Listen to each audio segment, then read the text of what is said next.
Thank you very much, Lindsay. Welcome to the March Executive Scrutiny meeting, and thank you to Councillor Poulter for attending to answer questions about one item in particular. But before we start, have I got any apologies?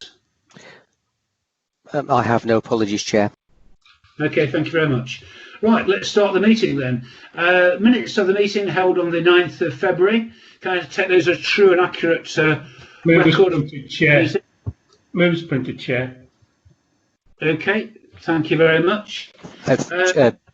Sure. Chair, I just want to check items 2 and 3. It says Stephen here, Democratic Services Officer. Was that the confirmation of no late items?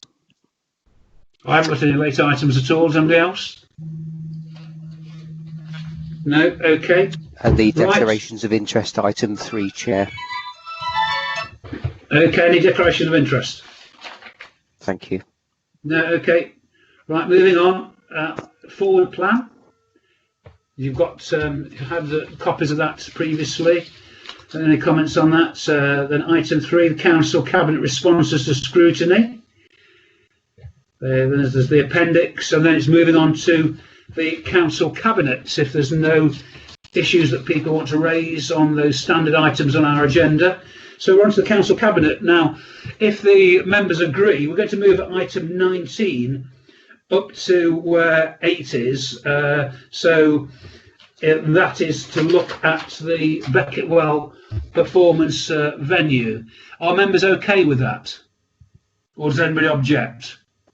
No, it's fine, Chair. Okay. Chair, just to bring to your attention the comment in the chat, I think Rachel North, Strategic Director of Communities in Place, was planning to present this item, and she will be joining the call shortly. So perhaps you might want to take another item first and then come back to this once Rachel's joined the call. I think she will be with us very shortly.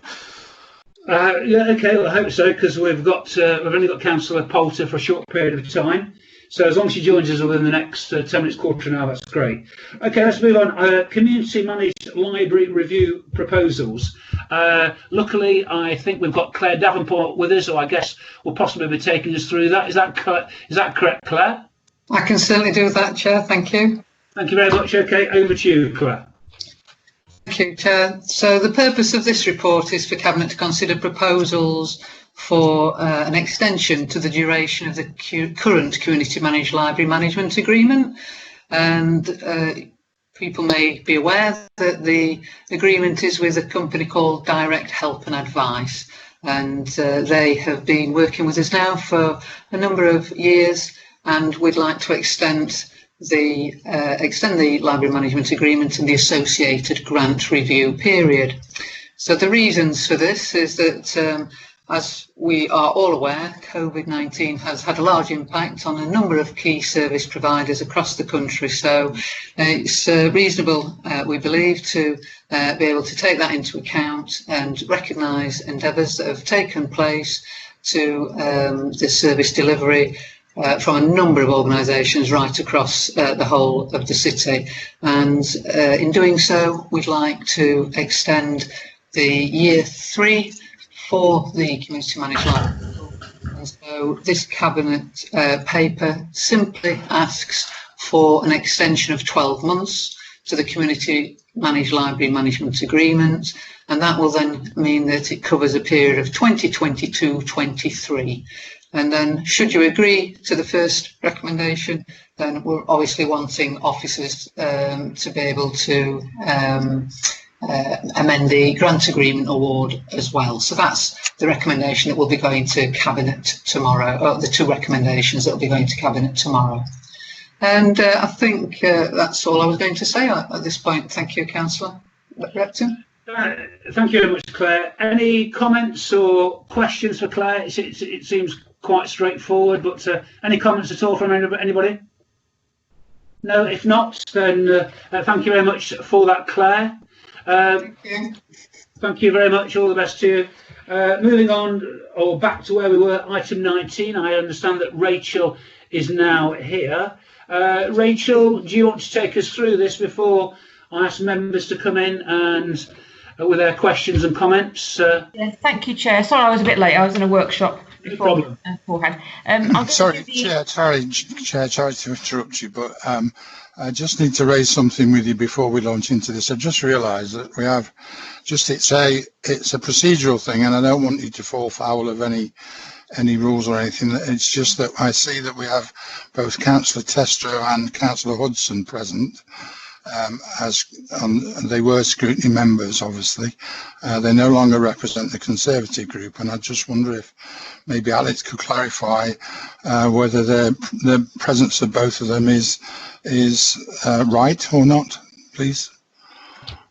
Okay. Yeah.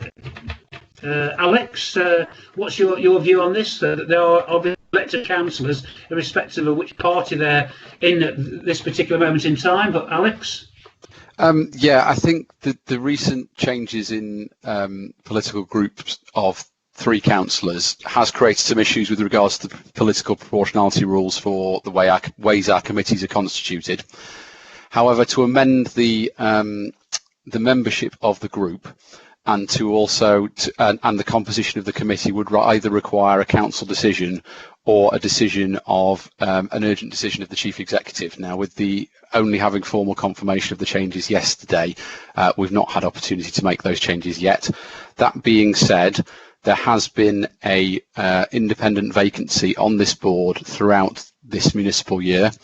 And with one of either Councillor Testro or Councillor Hudson occupying that vacancy, that does now mean that there is in effect a Conservative vacancy on this board, and to which the Conservative group are able to appoint if they wish, and that could be done via the delegated authority of the monitoring officer.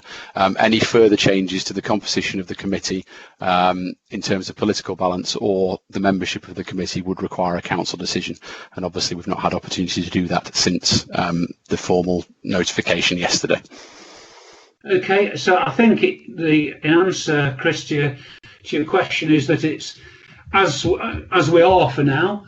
You've got the opportunity to appoint somebody, but if you want any changes, that's got to be done in the way that Alex suggests. So, Chair, over to you, Rachel. Chair, thank you for that. I'm not animated about it. I just wanted you to be clear on what the position was. That was all. Yeah, absolutely. Reasonable question, Chris. No problem. Rachel, over to you.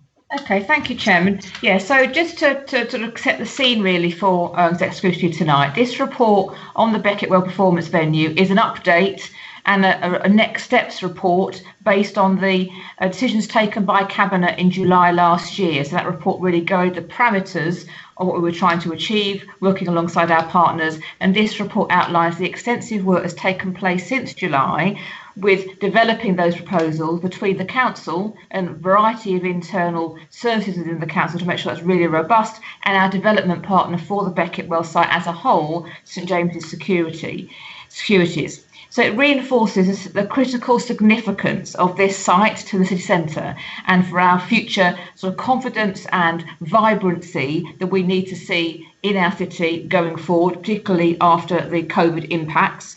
And recognising this is an area of market failure, long-term market failure in our city, and the need to regenerate this space is really important to bring together from our retail core and our more independent cultural core around the cathedral, to bring those things together by dealing with this site. And this is one of the aspects of developing that site that will make a real difference to the overall confidence of city centre.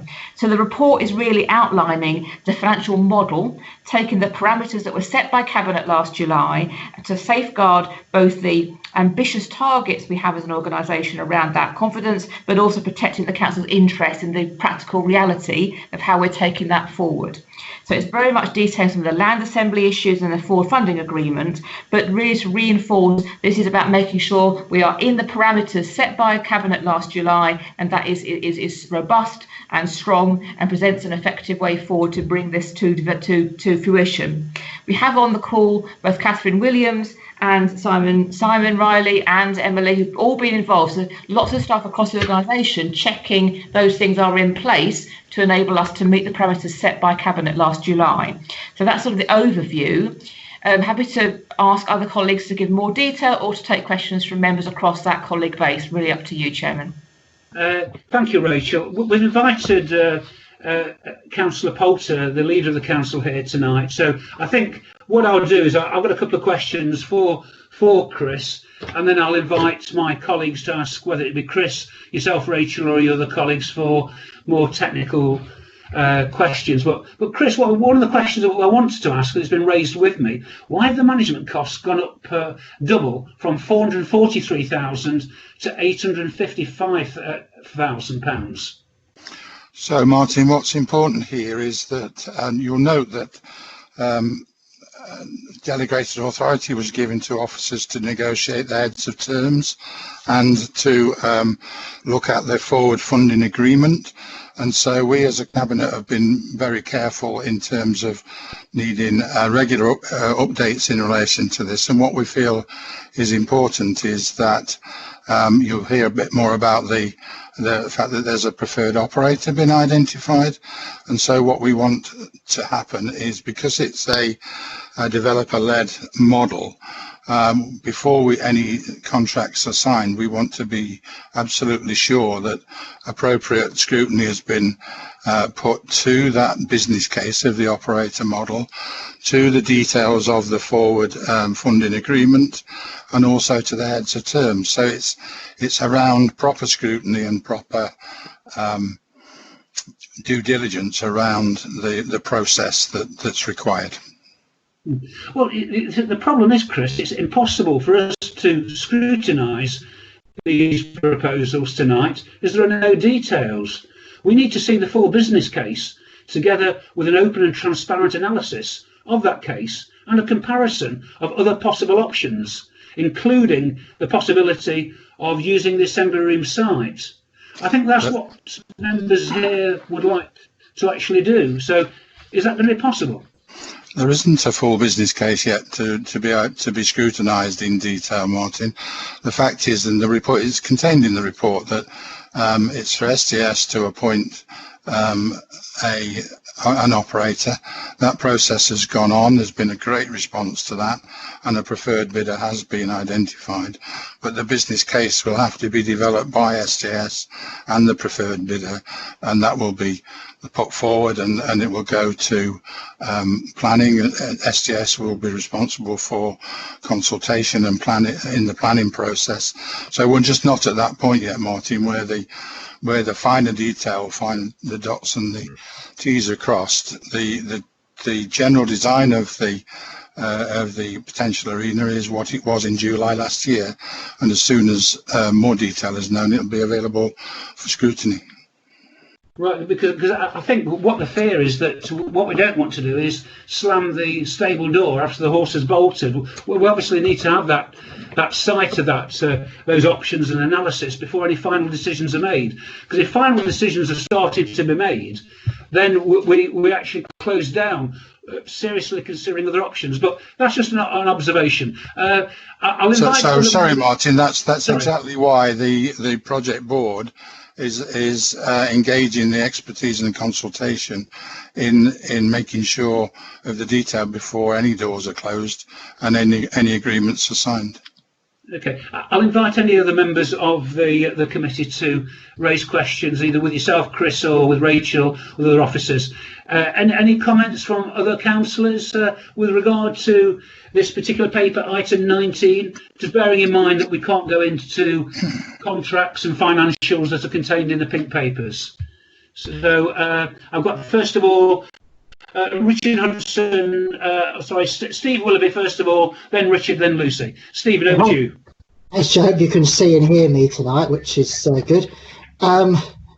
Yeah, just to really follow on your questions, I do have a question on the contractual issues, which I'll raise later, if that's all right, Chair, when we come later on the agenda. But to follow on from your question is, given the status of this, the official status of this council is sort of no overall control, that's what it is whether on something so crucial as this, whether, you're talking about, considering the options and stuff, Chair, and that's absolutely right and proper. I was at a work meeting this morning when we were doing just that on a technical basis. So is there a possibility, or can, maybe I'll be stronger, can all councillors have a briefing on this, just as we do on the COVID situation, about the options considered and what's happening going forward. Because ultimately, I think where we're all united is we want this sorted, and we want a performance venue for this city. Thank you, Stephen. Good points. Richard? Do you want me to come back on that, Martin? Yeah, Chris, sorry. Do you want to take all the questions? You want to answer them one at a time? Which you prefer, Chris? One at a time, if you don't mind, Martin. Yeah, sure. Okay, sorry, Chris, over to you. Steve, just to point out that actually the no overall control issue makes no difference. We operate a strong leader cabinet model at the moment in this council, and the delegated authorities and the decision-making process is governed by that. That said, when there is the detail to be able to be scrutinised, there's no secrecy. We're not hiding anything. When it's available and the detail is available for scrutiny, we'll scrutinise it. Okay. Thank you, Chris. Richard, over to you. Good evening, everybody. 1 second. This can be answered by Rachel or Chris. Right. I really want an entertainment venue. Anybody who's known me knows that I'm a bit miffed that I can't stand in a crowd full of thousands of people singing at the minute, and I've not been able to for a year. But I don't get how a business case can be put together right now when we don't know which direction that market's going to go in. I'm half expecting the layouts of these venues to actually change. The whole thing, the whole feel, rather than all being bunched up row after row, we could actually end up in a situation where there's rows missing, which would throw an entire business case off. How is it possible to do that at this present time? Okay, should I try and answer that, Martin? And I think it's really, it goes to the heart of what this project and why it is different. So this project came about an offer from the private sector, an interest in Derby, that they said, actually, the private sector sees an opportunity here to bring something to the city that they think is viable. And absolutely, Richard's point, it was viable prior to COVID. So is that still the case now? Now, that operator, that private developer and their access to that market, the performance market, has much more expertise and understanding of the change in that market than we do as local authorities. Again, part of the reason of giving that responsibility to somebody else rather than us trying to second guess all those things.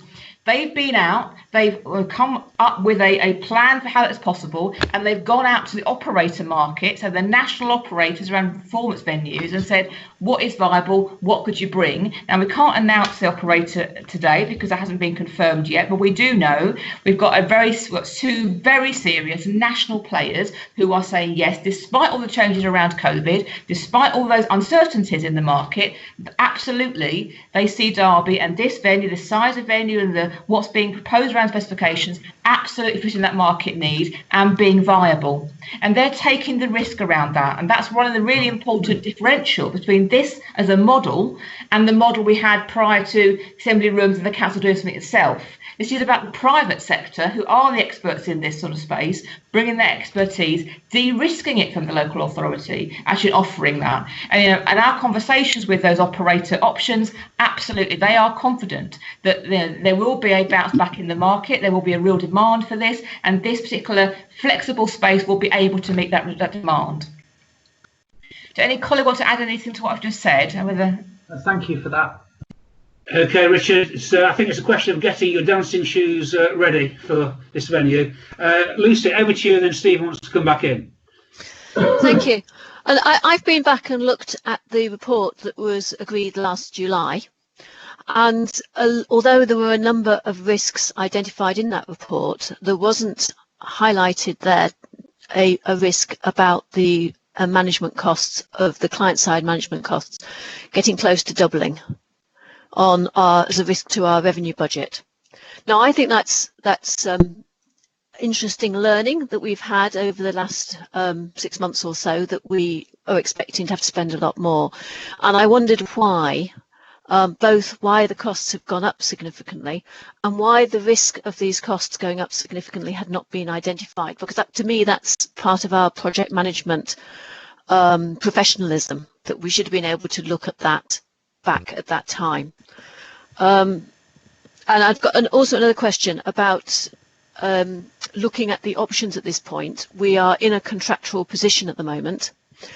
And I don't know whether within that contractual position we're actually able to effectively pull out before we get to the next break point, which I believe does exist, and to be able to step back and actually review the options for the assembly room rather than for going ahead as we are at the moment. So there's two questions there. So, Martin, from my point of view, I said what I said about the extra costs. I can't preempt the decision of Cabinet, obviously, but my personal priority here would be to ensure that we get it right, and whatever scrutiny and whatever checks and balances are necessary to ensure that is okay by me. But obviously, it may be that Rachel and Simon, who are closer to this detail in the project board, might be able to add to the rationale or the reason why these extra costs have come on board. Yeah, thank you, Chair. Simon Riley, the Strategic Director of Corporate Resources. So the original report talked about the fees that would be required to get us to develop the forward funding agreement, to understand the operator procurements and other aspects. What this shows is the sort of fees that we would have to, as a responsible council, have, such as monitoring surveyor, to get to the point of delivery and opening. So the original report was always to get us to this stage where we may enter into the agreements.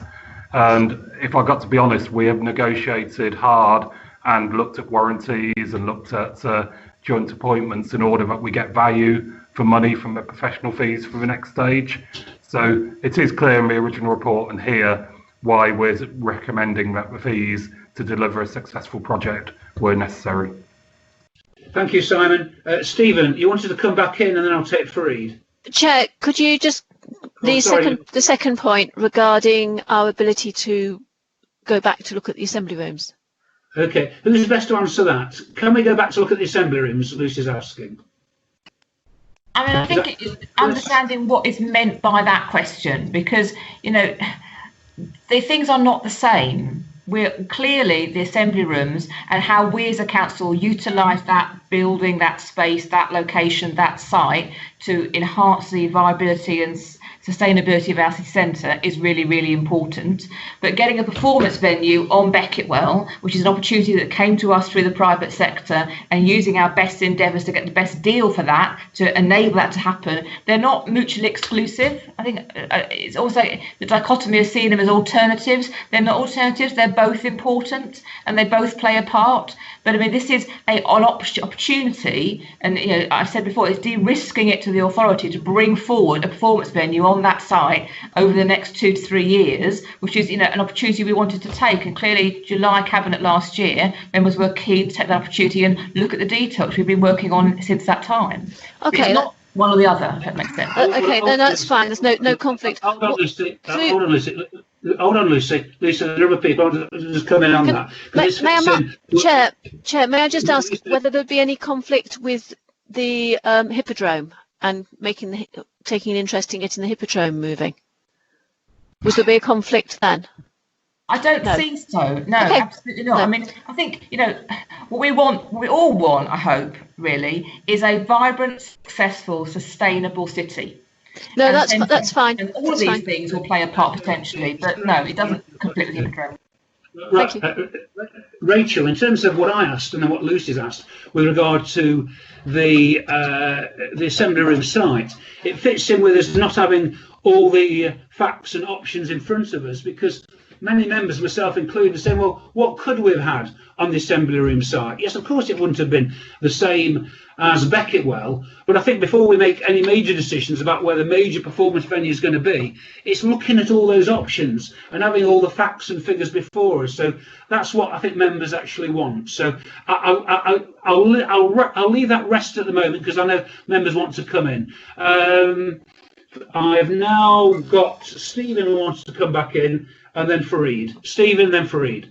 Well, thanks, Chair. I think really where I wanted to come back is where what you and Councillor Kerr have just said, really. When the leader answered my question about, yes, he'd welcome scrutiny, but so I'd like to sort of, see that, you know, that we will get a chance on this committee to look at all the options, to scrutinise the options, and to see all the options that are being considered. I think we'd like that definite commitment, if I may ask Chair, and also when it's likely to be, what the sort of timescales are when we'll get back with to look at the final options. And also, I think what would help as well is, could we have some sort of commitment that, you know, as part of maybe these COVID briefings that we've been getting, or a special briefing, that because it's such a fundamental issue that, you know, in our city, that, you know, all councillors can have the opportunity to at least get a briefing, even if maybe the main scrutiny is done on this, you know, this committee, because that's our role. So I would just like to see those, you know, those commitments there, if I may, Chair. Can I say something to that, Chair? Just to reinforce and to be clear for members, the decision to go forward with this proposal was taken in Cabinet in last July, and we're working on that basis. Okay, thank you, Rachel. Right, Fareed, do you want to come back in? Sorry, you got some comments to make, Fareed. Thank you, Chair. First of all, could I welcome this opportunity to develop this site, which has been an eyesore for around 40 years. I think I first got elected to the council back in 1991, and it was an eyesore then. So you can see how long we've waited for this opportunity to come about to redevelop that site. I mean, obviously, as Chris has said and other people have said on various occasions, it's been a massive market failure. We've not had many expressions of interest in all this time that we've been asking to come forward with any reasonable proposals to develop this site. So, as a proposal as a whole, I welcome the possibility of actually getting something off the ground there, which may excite people who live in and around Derby, because they're fed up with the eyesore as it currently exists.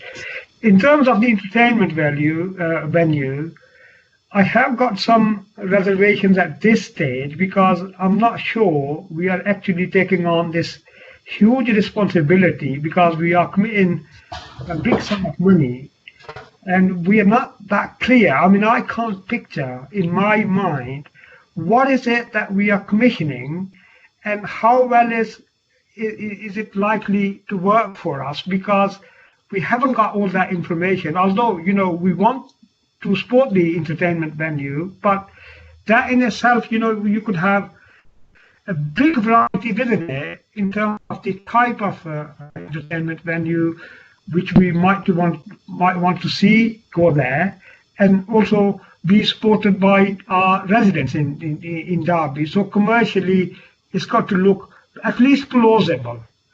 And not having that information at this stage, it's difficult to actually wholeheartedly say we're fully behind it, because we haven't got the information that we actually need. So I have got some reservations, and I think the sooner that information is available to us, and we've had a chance to actually cruise through the information and think through everything, and once we've considered all the implications, we can either make some amendments then, but in some cases it may be too late, because, as I say, it's maybe me, but when I put the picture in my head, I'm not clear what is it that we are commissioning and what is it that will be delivered. And I think those questions perhaps need to be answered at an earlier stage, and then we can say we are actually walking into it with our eyes open. But at this stage, I'm not sure we are doing that. Thank you, Fred. I put on the screen what I think, bearing in mind all the comments that have been made so far, as a recommendation for tomorrow night for Cabinet to consider, and it's along these lines. I'm open to debate and discussion about that. Cabinet produces the full business case as soon as possible for the Beckett Well performance venue. In order to be open and transparent, we must be able to see the analysis of the business case comparing and contrasting with all other possible options, including assembly room sites. Now, I've repeated myself a couple of bits there, like business case, but I can easily take a little bit of that out. But I think we do need to have something like that from us this evening to make sure that we're all singing from the same hymn sheet. Any more comments? Let me have a look. I think Stephen, you wish to come in, and then Simon. But Chair, the only thing to add to that, I'm not sure where we can put it in, is for it to, for that business case to, for it to become as ASAP, for it to be presented for, on an agenda for this committee to scrutinise it, Chair, as well. I think that needs to be added into that as well, because that's an important part of the process, I think. Yeah, I'm quite happy, Stephen, to if you wish to amend that and to incorporate that, I'd be willing to accept that. So I'll copy and paste it and try. If you can fiddle with that, I'd be grateful. Yeah. Whilst I continue to chair, thank you. Simon, I'll take Simon, then I've got Richard. Simon Riley, please. Okay, thank you, Chair. Can I just bring a couple of the strands together, that this is a developer-led proposal for a performance venue as part of the Beckett Well intervention. We've got the situation, the key decision, as has been stated, was made last July. This is an update. I'm aware that the Chair has had some communication from our Regen colleagues talking about how we will get to the Project Management Office gateway, which is where we will formally allow this to progress.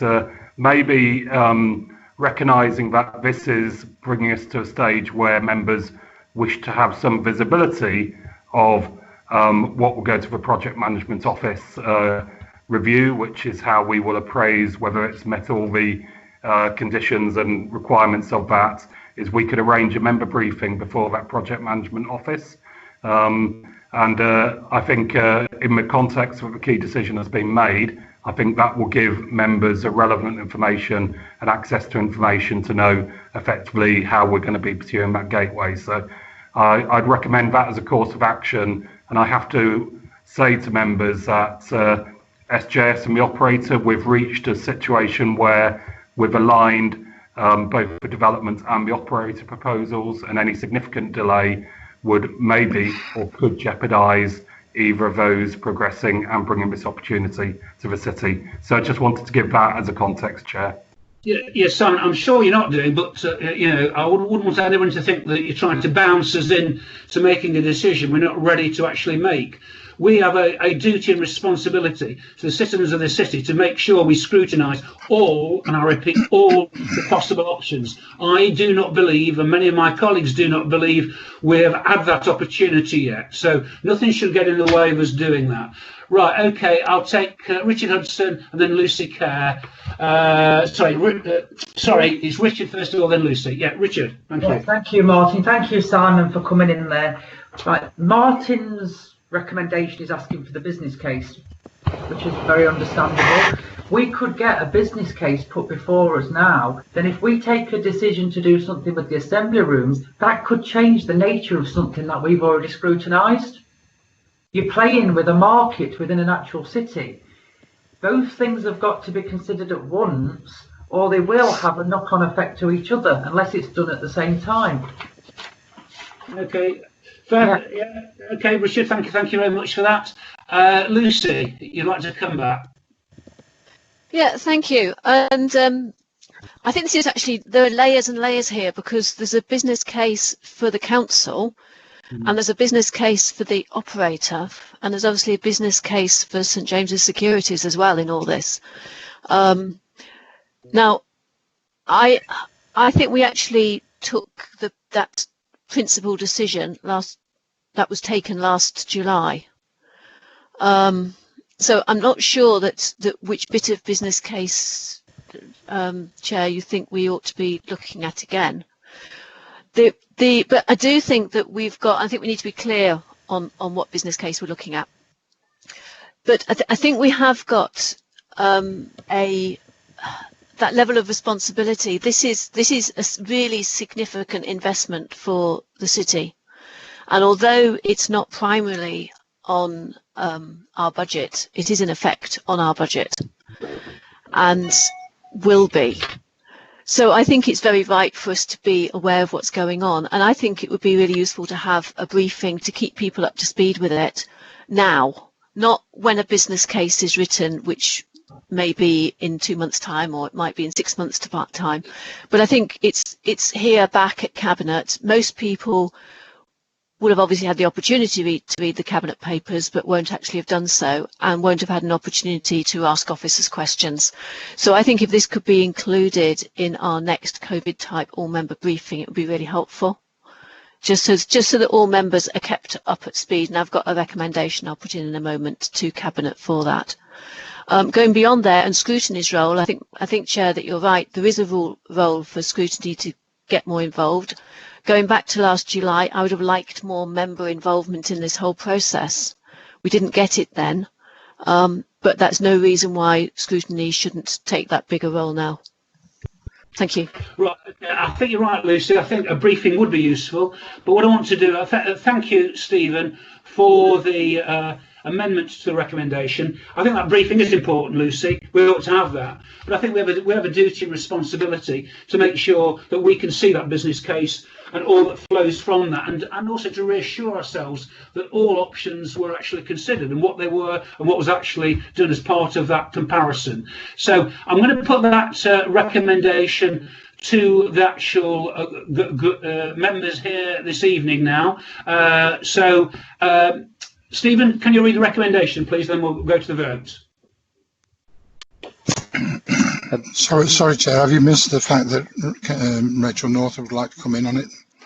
Okay, is there something you want to say before we go to the vote, Rachel? Yeah, I wanted just to reinforce to executive scrutiny members really to understand the nature of this conversation, in that we are trying to position our city as somewhere that people want to do business, they want to invest in, they have confidence in, they want to bring things that are possible to increase our economy for the longer term. And this is one of those opportunities. And we really need to think about how we respond to that opportunity and not to detract from that confidence. So we are working very closely with those developers, with the potential operator, to bring something into this that it desperately needs, that will play a part in raising the game of our economy, which will change the confidence in our city. And it's really important we don't lose that opportunity. And I understand there's some frustration. We're really happy to do a briefing for members and to bring SJS into that space and provide more of the detail. But absolutely, this is an opportunity we've been given as an organisation because they've seen an opportunity in this market.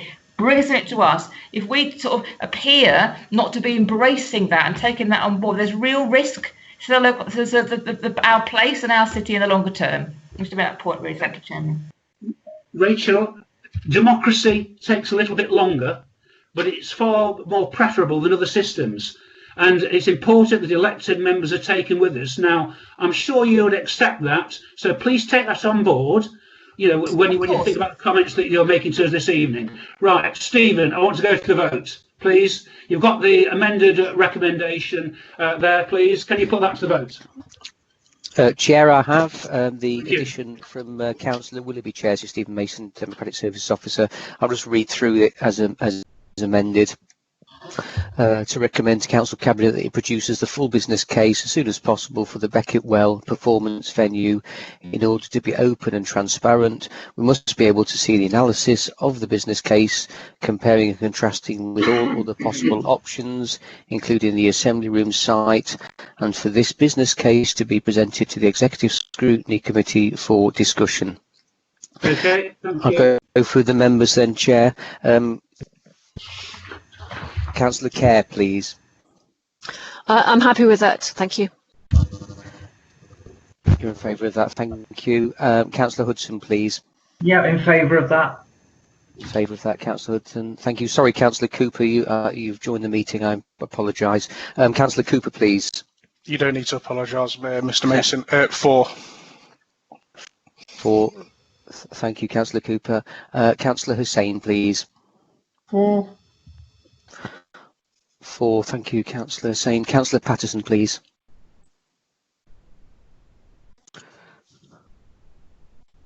Councillor Patterson is still here. I'll come back to Councillor Patterson, Chair. Councillor Paul Pegg, please. 4. 4. Thank you, Councillor Pegg. Councillor Testro, please. 4. 4. Thank you, Councillor Testro. Councillor Willoughby, please. I'm 4, please. Thank you. 4. Thank you, Councillor Willoughby.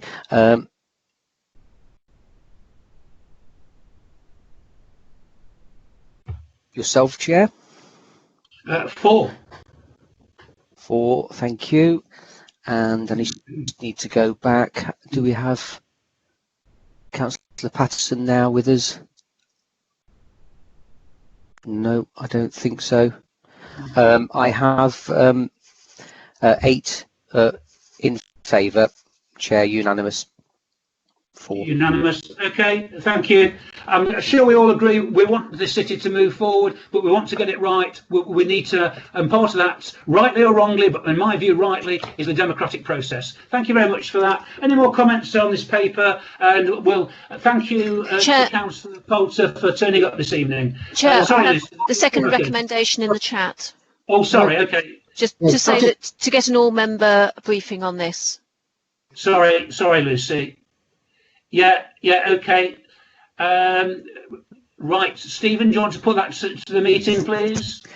Yes, Chair. Thank you. To recommend to Council Cabinet to ask officers to include an update. To recommend to Council Cabinet to ask officers to include an update on the Beckett Well performance venue on the agenda for the next all-member COVID briefing. Okay, Councillor Kerr, please. Yes, please. Favour, thank you. Councillor Cooper, please. 4. 4, thank you, Councillor Cooper. Councillor Hudson, please.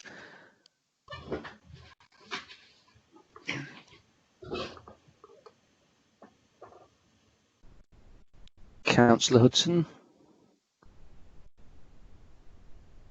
He's there by the looks of it. Richard. I just have 4.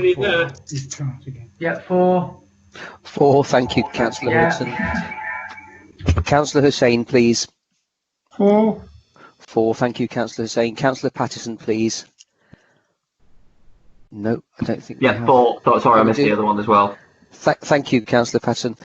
4, Councillor Paul Pegg, please. 4. 4, thank you, Councillor Pegg. Councillor Testro, please. 4. 4, thank you, Councillor Testro. Councillor Willoughby, please. I'm 4, thank you. Thank you, Councillor Willoughby. And finally, yourself, Chair. 4. 4, thank you. So that's unanimous. Agreed. Thank you very much. I see that Paul Simpson wants to come in. Stephen's got a comment, and then Lucy's just making a comment. So Paul Simpson, please, if you want to come in, and then Steve Willoughby. Thank you, Paul. Yeah, thank you, Chair. Sorry, I did indicate before you went to the vote, but not to worry. I guess really it was just to support the comments that Rachel made, and I absolutely get the comments that you're making, Chair.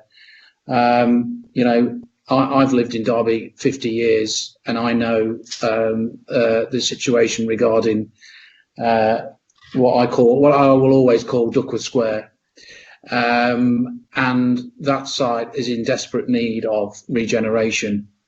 And I absolutely understand members asking questions about the business case and the comparison with the assembly rooms and all that, all those issues that have been, I guess we've been kind of living with that for the past 12 months.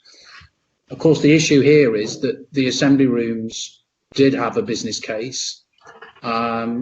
It was due to be refurbished under the current administration, and I know the previous administration had other ideas, and unfortunately, obviously, that didn't come to fruition. What we've got is a situation where we looked to develop the assembly rooms and bring it back into use, and unfortunately, the costs were extremely excessive. In terms of, we got to a point where we started off at 10 million, then we got to 18, and then we ended up at 30 plus.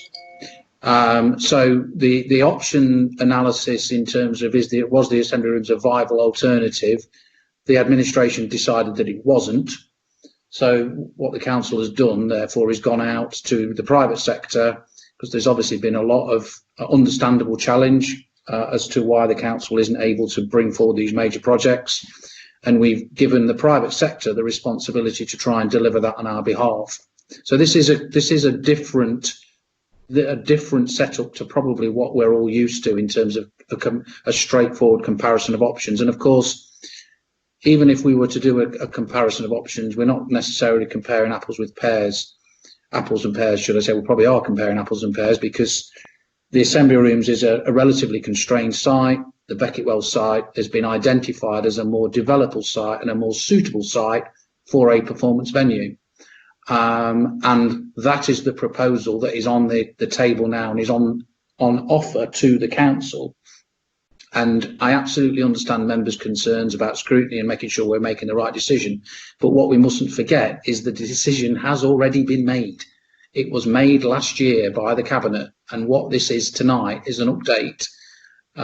They've already made the decision to give the opportunity to SJS, and SJS are obviously in consultation now with potential operators, and as Rachel and Simon have alluded to, those conversations are well developed. And I think the other thing that I will say to all members is, please don't assume that we aren't exploring alternative options for the assembly room site, because that is a key site for this city. It is right in the heart of our city, and we are clearly considering alternative options for the potential use of that site, as we should do.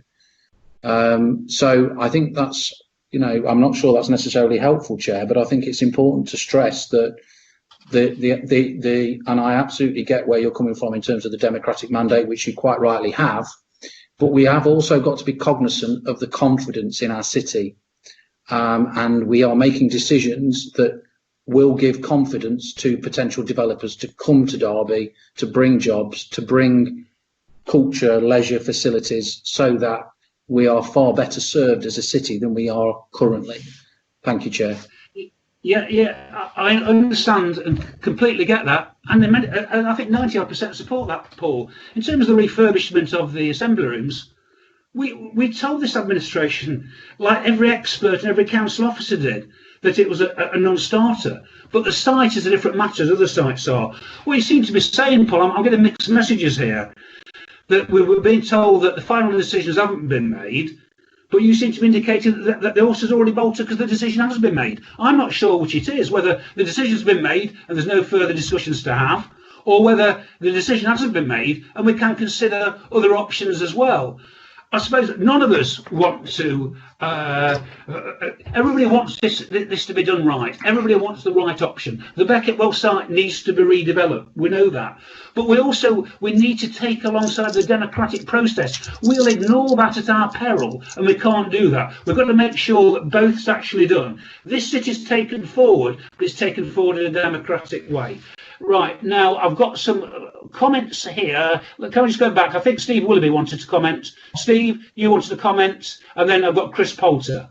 Yeah, I'd like to comment both on what Paul Simpson said and Rachel, because I'd just like to say to them a quote that somebody actually shared with me in a meeting at work today. And this is when he talks about comparing apples with pears. This is actually from the great Steve Jobs. And I think it says it all about what we're trying to assure as members. Yes, we want a performance venue, but what Steve Jobs said is details matter. It's worth waiting to get it right, and that's absolutely important. And you know how successful he was, because here's my iPhone, here's my iPad. I'm surrounded here, use his products, and lots of people use his products every day. And I think you can see over recent years, by contrast, Derby City Council's track record on certain projects, which we won't go into now, but compared with Steve Jobs and the late Steve Jobs and the Apple Corporation. So with that quote, Chair, I'd absolutely echo, the remarks that you yourself has made and what Councillor Kerr has said as well. Thanks, Chair. Thank you very much. Chris Poulter, you wanted a quick comment, so then we'll go a recommendation from Lucy. Over to you, Chris. Thank you, Chair. Just thank you for the invite to come and answer some of your questions as far as I can at this point. Whatever recommendations you come up with will, of course, get due consideration at Cabinet. I can't preempt the decision on that. Obviously, they will be made. The decision will be made on those recommendations after due consideration. But I have to say, Steve Jobs will have made a decision to produce an iPhone and an iPad, and he will have worried about the detail with his technical staff in between to make sure he got it right, and he obviously did that right. We intend to do this right, but we can't get away from the fact that ultimately this decision was made last July. We've been working in partnership with the people to, as Fareed pointed out, tackle an area that has been decades in needing dealing with, and what we shouldn't be doing is politicking over any issues rather than getting behind what is potential. Well, it will be the best thing that's happened to Derby for a long time in terms of what's needed for the recovery plan. But that will be debated again tomorrow at Cabinet. And again, thank you for your time and your invite. Thank you, Chris. You're absolutely right. We're 100% behind you in terms of getting this right and getting on with it. But we can't short circuit democracy. I'm sorry. We need to do it as quickly as possible. I agree with you. Lucy, you've got another recommendation.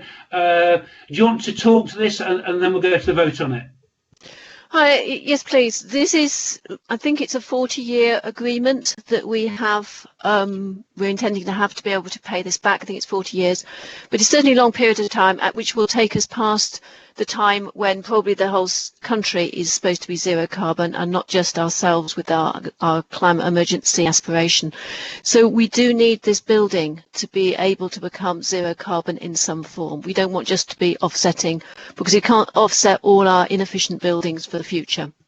And as a new building, the cost to actually make it as energy efficient as possible now is going to be lower than retrofitting. So we need to be building that in.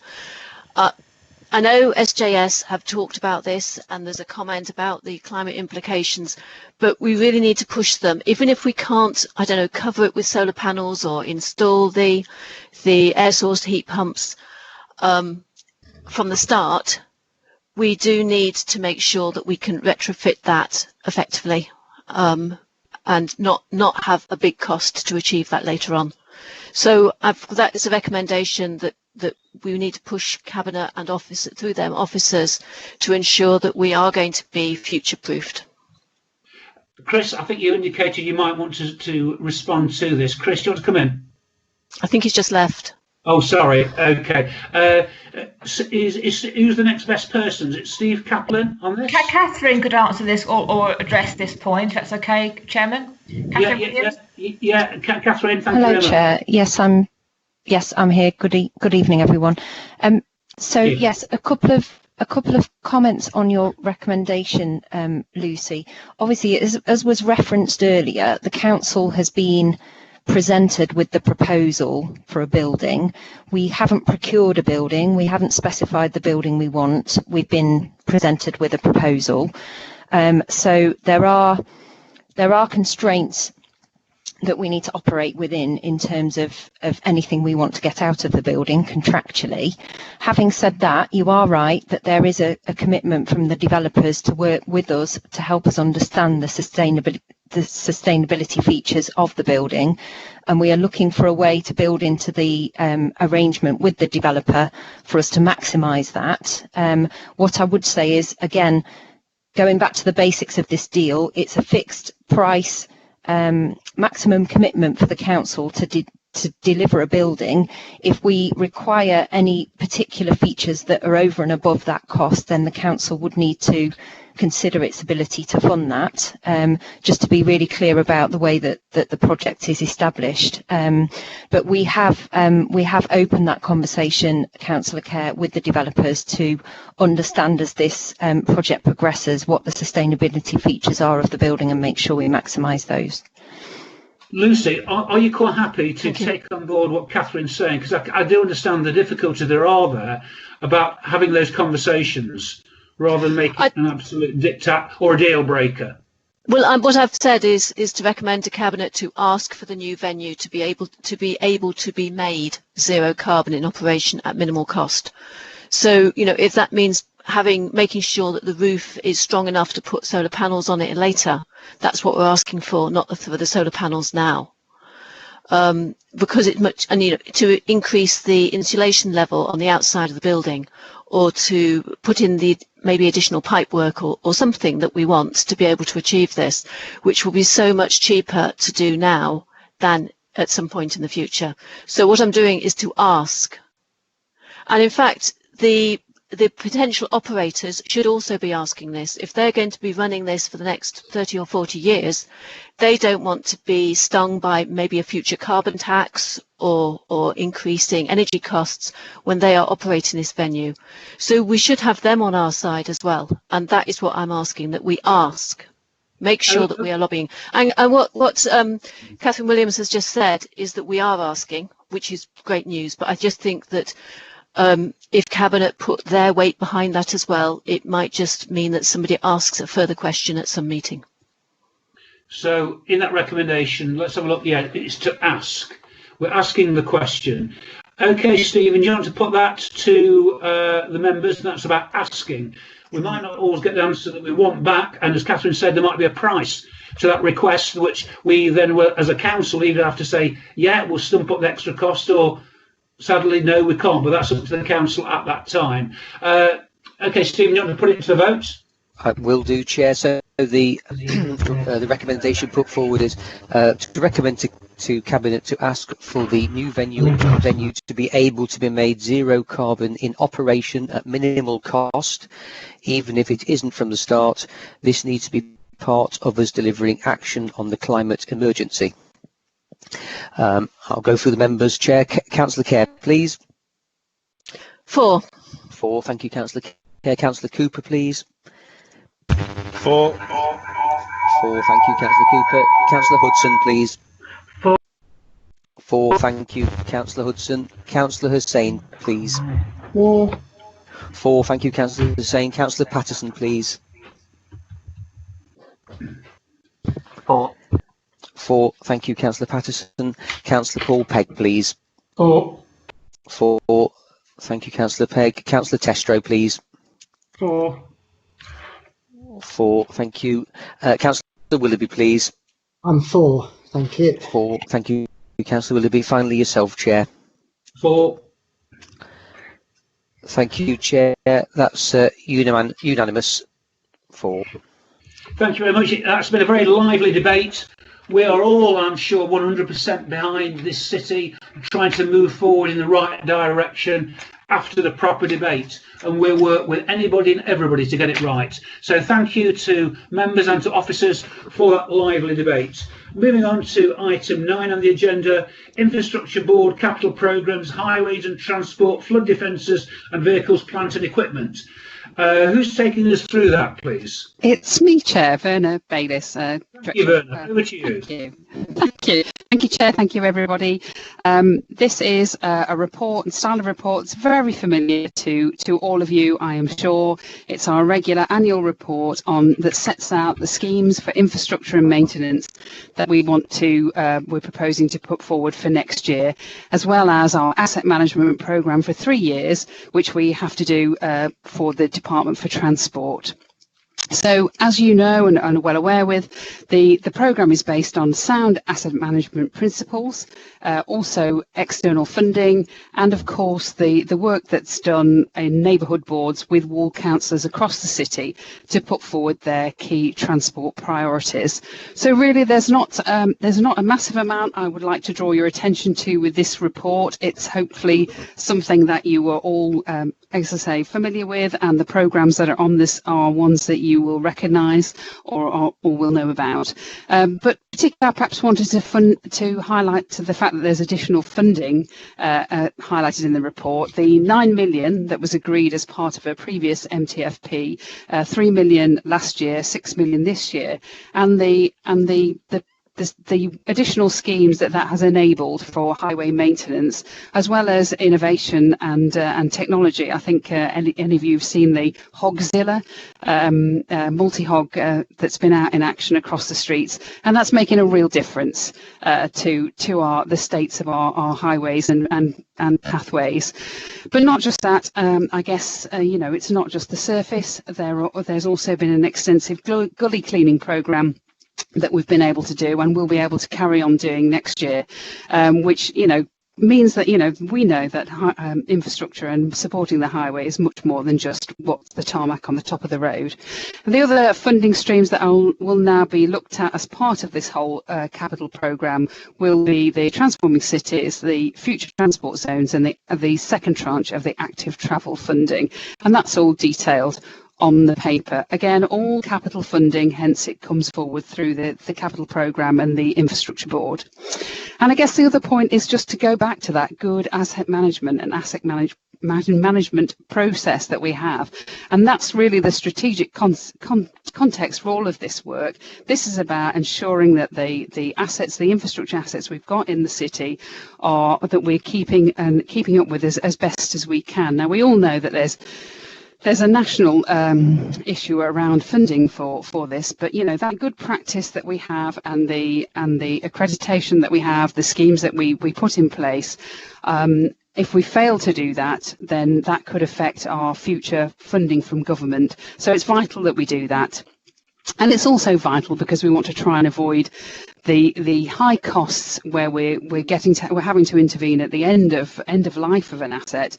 We want to be moving to that earlier prevention and maintenance. So really, Chair, I commend the report to you and hope that, again, it's very familiar to most of the councillors here. Thank you very much, Werner. Fareed, you'd like to come in? Over to you. Yeah, thank you, Chair. I did raise it with Rachel at the pre-meeting and I had a very helpful reply, and I'm very optimistic that something is going to get done about Patriot Road, which in my view is probably in most disrepair when you compare Patriot Road with any other road in the city, but somebody else might have a different idea and they might think. So I'm hoping that work will actually start on Patriot Road next year. In my ward, most houses were actually built probably well over a century ago, maybe as far as 150 years ago in some streets. And from what I can see on a day-to-day basis, perhaps 50% of the gullies are actually blocked. Now, most weeks we send requests through and they tend to get dealt with fairly efficiently and they are unblocked, but they would only unblock a gully that we requested. Although the lorry which pops up with our staff, they might be able to see another 3 or 4 adjoining gullies also blocked. So if we've got some additional money, I was wondering whether you could design something which is a bit more systematic, especially in the older streets, where all the gullies are looked at in a particular street, and if there is a gully that's blocked, maybe it can be unblocked. And in the long run, actually, that may save us some money. So instead of people going backwards and forwards on a regular basis, if we could systematically do, if there's an opportunity, and then deal with the problem on a longer term basis. Yes, I take your point, and I'll go and take that back with the team and have conversations with them. We have had quite a successful gully programme this year, and we've been able to do some of that, particularly where we're doing other interventions, or where utilities are doing interventions. We've been able to get in there with gully cleansing. So I'll take that back, Councillor Hussain, and particularly with your concerns around the area, and I'll get back in touch with you. But absolutely, that principle of not going back out 2 or 3 times is something we should always strive for. Great, thank you, Werner. Thank you, Fareed. Lucy, over to you. Lucy. Thank you. This is, I think, of all the regular reports, this is the one that I look forward to every year, because it's so inspiring because it's saying, look, this is going to make a difference to our city. And it doesn't always make as big a difference as we might like. And there is a point of over £14 million that hasn't been spent on the current year. It does actually say only 14,000, which would be a miracle that's not been spent in 413, but that I'm sure is a typo.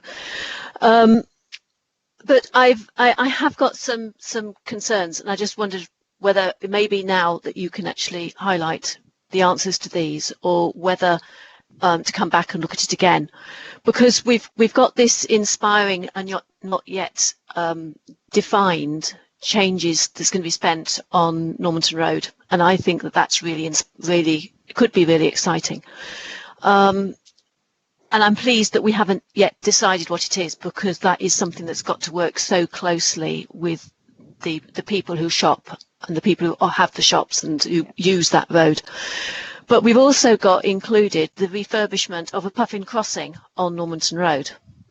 Now, if we are going to make that really pedestrian friendly, will we still have a puffin crossing on Normanton Road? So I don't want us to spend money on refurbishing a crossing that we then take out 6 months later. So I just feel it's not fully aligned. Also, the cost of updating that puffin crossing, and it's only an update, so things like power supplies will still already be there, is significantly less than the cost of putting in a brand new Pelican crossing, slightly lesser technology, at the top of Chain Lane, which is one of the little over priorities. Now, that was actually a priority for the current year, but as far as I know, there has been no work done on that at all. And 10,000 for next year is not going to deliver a crossing. So again, I'm concerned that we're not going to actually have that delivered even over 2 years as a neighbourhood priority, and having been assessed as a need for, given the amount of foot traffic there is at that point. So it's the detail, some of the detail in here is worrying. You mentioned the role of neighbourhoods, and I think this is really important because people have lots of ideas. It's the people in our communities who are using our streets, and they are the ones who can see and sort of inspired as to what would be better. But for little over, not all of our priorities have actually been delivered. And okay, some of it's not directly, things have come beyond expectation, beyond what was easily managed. So, for example, we asked for an expansion of the e-bikes a year ago, and the e-bikes disappeared, so we didn't get an expansion of that. Lucy, I'm sorry to come in, and I certainly don't want to curtail debate by any shape or form, but there are a number of things where if we're not careful, we can have our own little surgeries about our own areas. Is it possible to lump these all into one and perhaps have a conversation outside this meeting, Lucy? The bigger issue there, Chair, is whether other wards are also seeing some of their priorities not delivered each year. It may be just that Littleover's been unlucky, but if on average a third of all the priorities are not being delivered and are not appearing in the next year on the work programme for next year to be later delivered, then we've got a scrutiny issue that we need to be reviewing and looking at because the scheme, it's not quite working as it should. So that was a request as to whether we do need to do that piece of review work, and I don't know whether we should be doing that or we should ask one of our sister boards to be doing that. Thanks, Lucy. Over to you, Werner. As a unspecific question, there's some really positive stuff about vehicle purchasing and going electric. Are there such things as electric mowers for doing our grass cutting? And if so, are we exploring those as well? Because it doesn't seem to be it's not inspiring us at the moment in the report. Well, Werner, just before you come out, I want to tongue in cheek, in the wise words of Monty Don, is encouraging us all to cut grass less to help the biodiversity. Now, I'm sure Lucy, others, and ourselves included, that gives us something to ponder on. But anyway, Werner, over to you. I'm happy to pick some of the more detailed comments up with Lucy outside the meeting. I think that would probably be very helpful. But perhaps just to say a general comment about the slippage, because I do know that does look a lot, and I'm afraid part of that is due to COVID. It took contractors quite a while to get off the ground when we first went into lockdown, when we had the new variant and figures went up again. We had one contractor who had to shut down for 10 days because they had an outbreak as part of the works. And also you'll see in it that some of the slippages around signals, and actually our signals contractor collapsed during the year as well. So we had to start up with a new contract, etc. So we've had a number of quite specific problems this year that have just made that bigger than we would have normally expected. But I'll pick up the particular details around the issues that Councillor Kerr picked up with her, if that's okay. That's really good. Thank you, Werner. And Rachel's put a very good point there. We have a green fleet policy which determines the hierarchy of our purchases, which prioritises as green as possible options for all equipment. Very good, excellent. Right, thank you very much, Werner, for that. There's no more questions, so we'll move on to the next item, which is I think it's private sector housing renewal policy. Who's taking us through that, please? I think I will start, if that's okay, Chairman, and then Chloe wants to Rachel some more information. Okay, so this is a really important piece of our sort of strategic policy landscape, if you like, and very relevant and timely at the moment where we are in this COVID space and really concerned about the impact of coming out of COVID, particularly on the private rented sector of our housing market.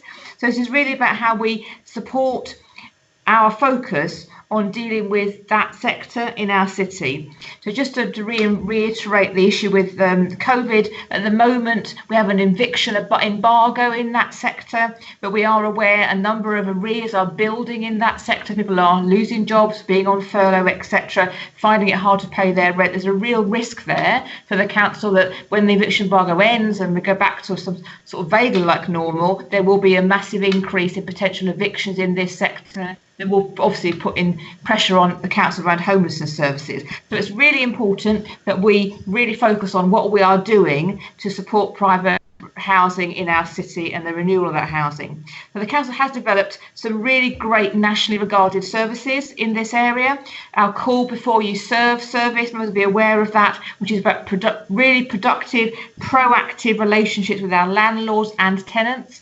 And just in terms of reinforcing that service is about trying to get to people before problems arise. So we've done lots of promotion through the COVID process about making sure landlords and tenants know you can come to us, have a conversation. If you're worried about arrears, you're worried about a tenant, come and talk to us. We will do that preventative support to prevent those evictions taking place. So really, really good service. And this policy reinforces the power of those services. So we've consulted across our sort of service and sectors across the city and understanding what those priorities are, and we've fed back into the policy priorities some of those key things. So how do we support improvements in the private sector property sector to help people stay independent for longer? How do we support enforcement action against rogue landlords? We do have landlords that are acting outside of what's legal, so how can we really make sure we're targeting our enforcement? Supporting and preventing the instance of threat or harassment of our tenants across the city, and that is really at the heart of our both this policy but also our homelessness strategy, and really providing a more awareness of the services that we already have supporting people living in private accommodation, so the Healthy Housing Hub, a handyman service, etc.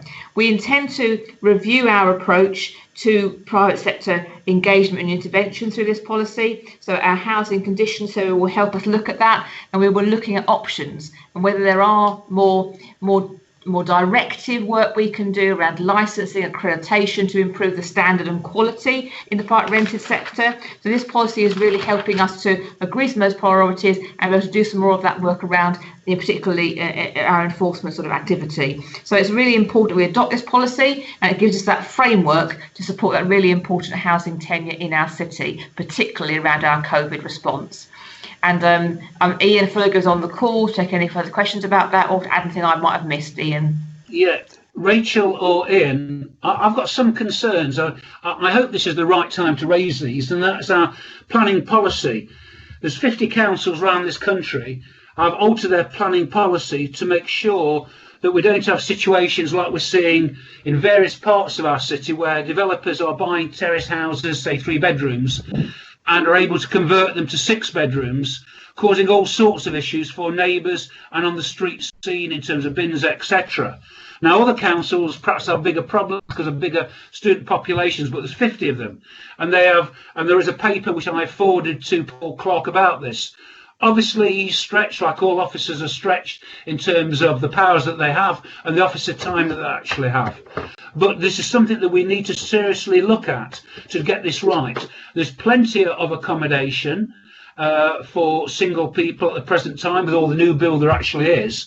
And I think in terms of the terrace streets, we have a duty to other people in those terrace houses, especially the adjoining neighbours, to get it right. And if by tweaking our planning laws we can do so, I think we ought to look at it. So is that something that you can take back, Rachel, to talk to Paul and others and look at what other cities have done in this country? Yeah, absolutely. Do you want to add anything to that, Ian? No, I think just what you said, Rachel, this is the policy framework so that we can look at things going forward in terms of licensing or accreditation schemes for landlords, which obviously in part play into that agenda. And we're doing some work in terms of a private rented stock condition survey once COVID allows us later this year. So we will have a strong evidence base going forward where we can begin to assess the impact of some of these issues. Thank you, Chair. You will talk to planners, will you, though, please? Yeah, all of those things include all of our potential levers, council directors. Absolutely, planning is one of them. Great, thanks very much. Lucy, did you want to come in? Yeah, thank you very much. I think this is another inspiring area, but I don't think that the policy as being presented here has actually moved on as far as it needs to. It's got a section there on the climate change, which I can't remember whether it was in the previous version, but we're not yet including in that sort of overarching, I think it's paragraph 4.3, a mention of zero carbon, and that being something that we should be aspiring to. So I don't think we're not really have got that, again, that climate emergency embedded in our thinking.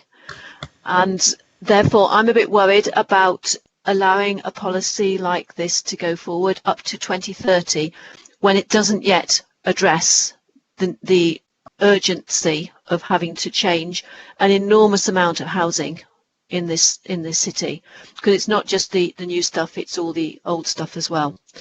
So I think it's inspiring, but I don't think it's sufficiently inspiring, if you see what I mean. And therefore I want to put forward a recommendation that we actually ask for this to be, we need it now, we need this policy now, because otherwise we won't have a policy. But I think we should be reviewing it again, so that it is actually there as a key document to assist in our delivering a zero carbon city, which might be a target for as early as 2030. And that's the end date of this document. So we will need to have done more in our private housing sector in the period up to 2030. Are you going to put on the screen your recommendation? And whilst you're doing that, does Ian or Rachel want to come back and comment on your comments, Lucy? I can come in, Chair. It's clearly a fast-moving area, and just within the last month or so, its government have confirmed to us 2 different funding streams which will help us tackle fuel poverty in the private sector and reduce domestic house emissions. And we've got over £2 million coming into the council, and literally the second of those awards was announced within the last few days. So it's a very fast moving area, and we could certainly come back to members after a period of time to give members an update on what we're able to achieve in regard to that particular area, if that would be helpful. Yes, so Lucy, that seems to be a yes, but are you still wanting the recommendation to go through to Cabinet? Absolutely, Chair, because it isn't. We as councillors, I think we need to know what is going on so that we can share that with our residents.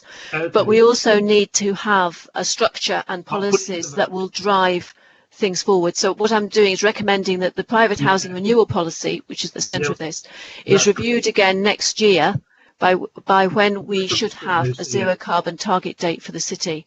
Lovely. Given that more than a quarter of carbon emissions are from housing, we need strong policy to deliver on this. Thank you, Lucy. Stephen, do you want to put it to the vote, please? Because we've got a full agenda. We've got about another 144 items to go through. Right, okay. Stephen? Chair, will do, Chair. Chair, can I suggest, if you just generally ask if there are any disagreements, then people can raise their hand, we can take a vote.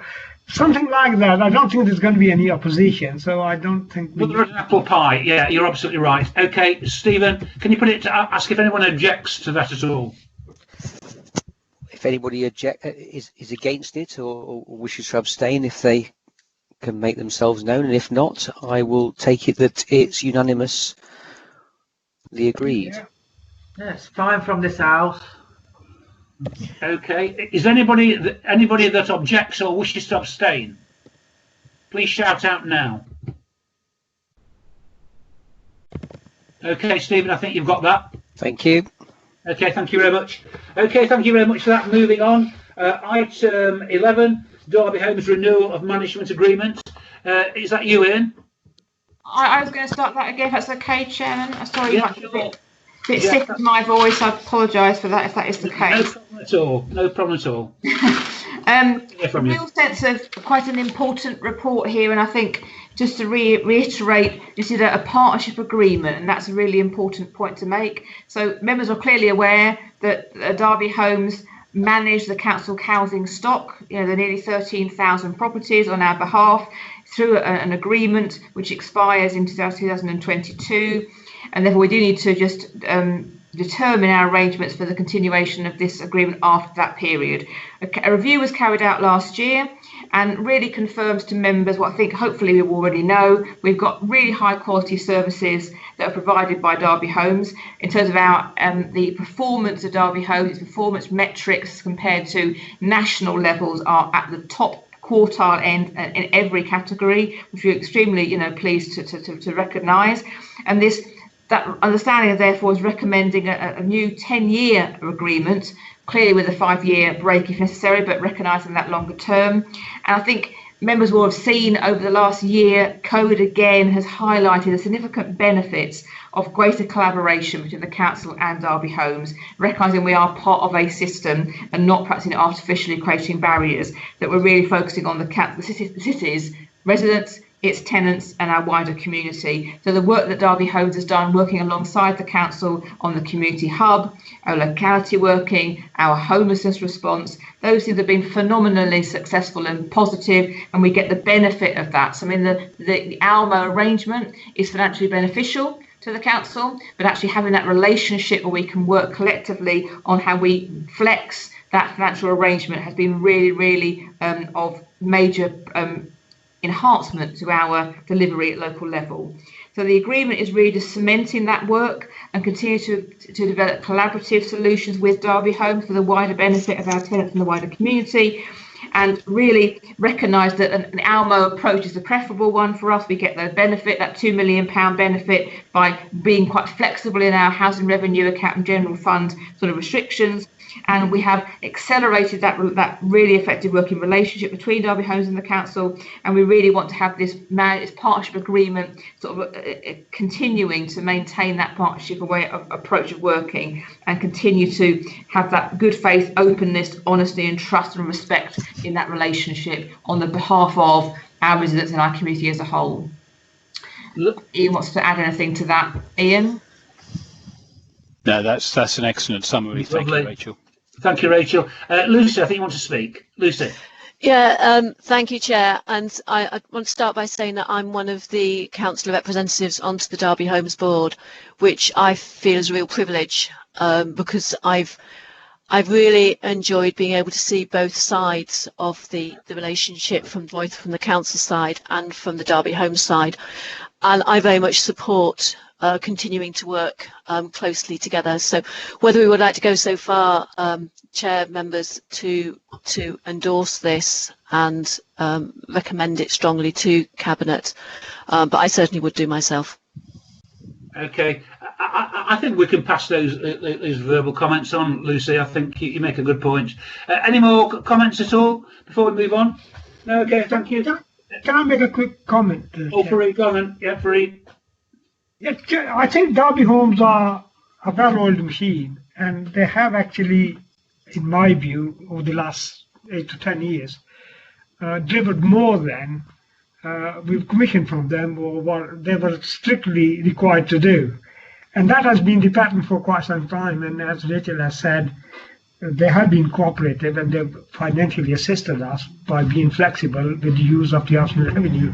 And I think they are actually funding some of the services which historically might have been the responsibility from the general fund. So I think we've got a good arrangement in place, and this contract will give them longer term stability and they'll be able to plan for longer. So I think we should actually approve the recommendation, not a problem. Thank you, Fareed. Okay, if that's okay, we'll move on to item 12, update on property disposals programme and transfer of assets to the housing revenue account. Who's taking us through this, please? I think John's going to do this, Chairman. John Sadler. John Sadler, thank you. Over to you, John. Yes, thank you, Chair. This is a joint report between myself and Ian, housing colleagues, because it's a two-part report. The first part really sets out where we've come from since we last took a report to Cabinet on the disposal programme, and it sets out the sales we've undertaken and disposed so far. It also puts forward properties that we want to declare surplus, and it also seeks confirmation to the disposal programme that we have in the various set out in the various appendices. As part of that process, obviously when properties do become surplus, we seek to sell them on the open market, but also we seek to try and promote the council's strategic direction, and one of the key areas of that is housing. And obviously over the last few years we've transferred to the housing revenue account various sites which have been listed there, which are at the process of generating close to 100 units. What we want to try and do is sort of accelerate both the disposal programme and the housing programme, and to do this, what we're proposing is to sort of ask for delegated authority to declare properties surplus, because we think as come out of the COVID pandemic, we know that the portfolio will need to be reshaped, so we need to act quickly. So we've asked for a delegated authority to declare things surplus and progress transactions up to but not including 250,000. In addition, what we want to try and do, recognising one of the key things that colleagues in strategic housing are looking for, is a pipeline of sites that they can move forward and accelerate the delivery of houses across the city, social housing across the city. And what we're looking to do is, under this report, is seek the transfer of various slightly larger, more valuable sites, and to a certain extent more easily developable sites, although that sometimes is a bit of a moot point when you're looking at things on the ground. But we are looking to propose to do that and send them over, transfer them over from the GF to the housing revenue account. And as part of that process, we're just seeking for a slight amendment to the delegated authority which was granted to us back in 2018 to transfer these over to at the book value rather than market value. In addition, we want to try and bring a report back to a future cabinet, setting out more sites that we want to perhaps transfer over as the sort of review of the estate continues. Ian, do you want to make any further comment on that? Or? Thank you, John. Any more comments? Just really quickly, Chair, to say from our perspective, really excited by this report. Members will be aware that the debt cap has been lifted off the HRA now, so we've got the money to invest. There's never been greater demand on our services for the need for more affordable housing. So delighted if this is authorised and goes through, that we'll have some sites of size and significance to go at in the future to deliver the scale we need. Yeah, thank you, Chair.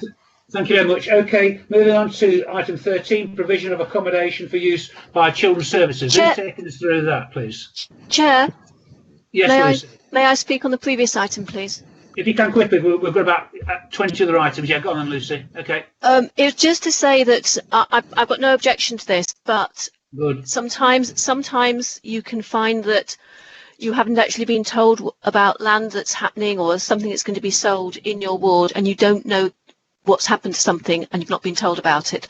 So it's simply to say that I think we just need to recommend to Cabinet to ensure that ward members are informed of land or building assets likely to be sold or reallocated prior to a final decision being taken.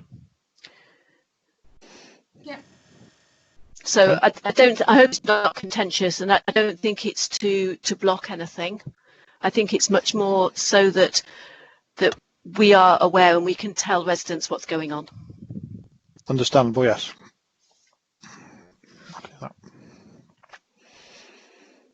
So unless anybody's got any objection to that? No, I think we should move that as a recommendation and approve it. Martin, are you still there? Sorry, I was on mute. Yeah, but before I take that, Stephen, any quick comments before we put that to the meeting? Yes, thank you, Chair. Just paragraph 4.34. It talks about an open site outside the city boundary in South Derbyshire.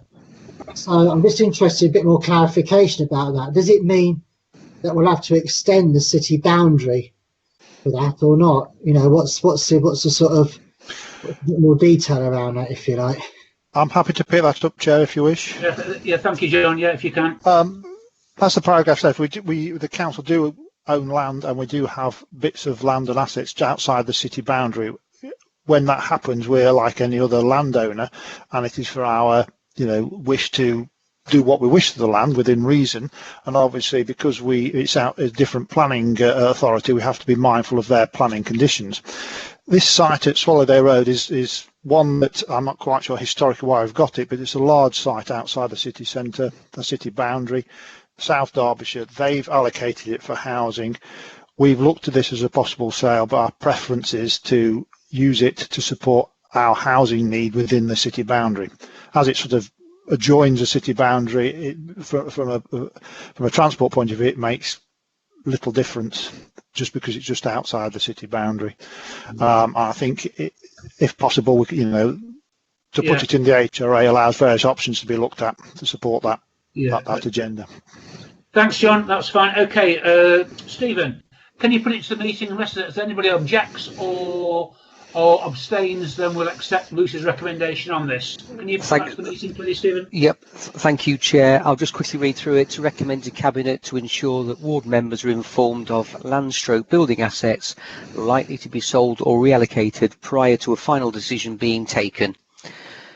Okay. If anybody is against it or wishes to abstain, please make yourself known. No?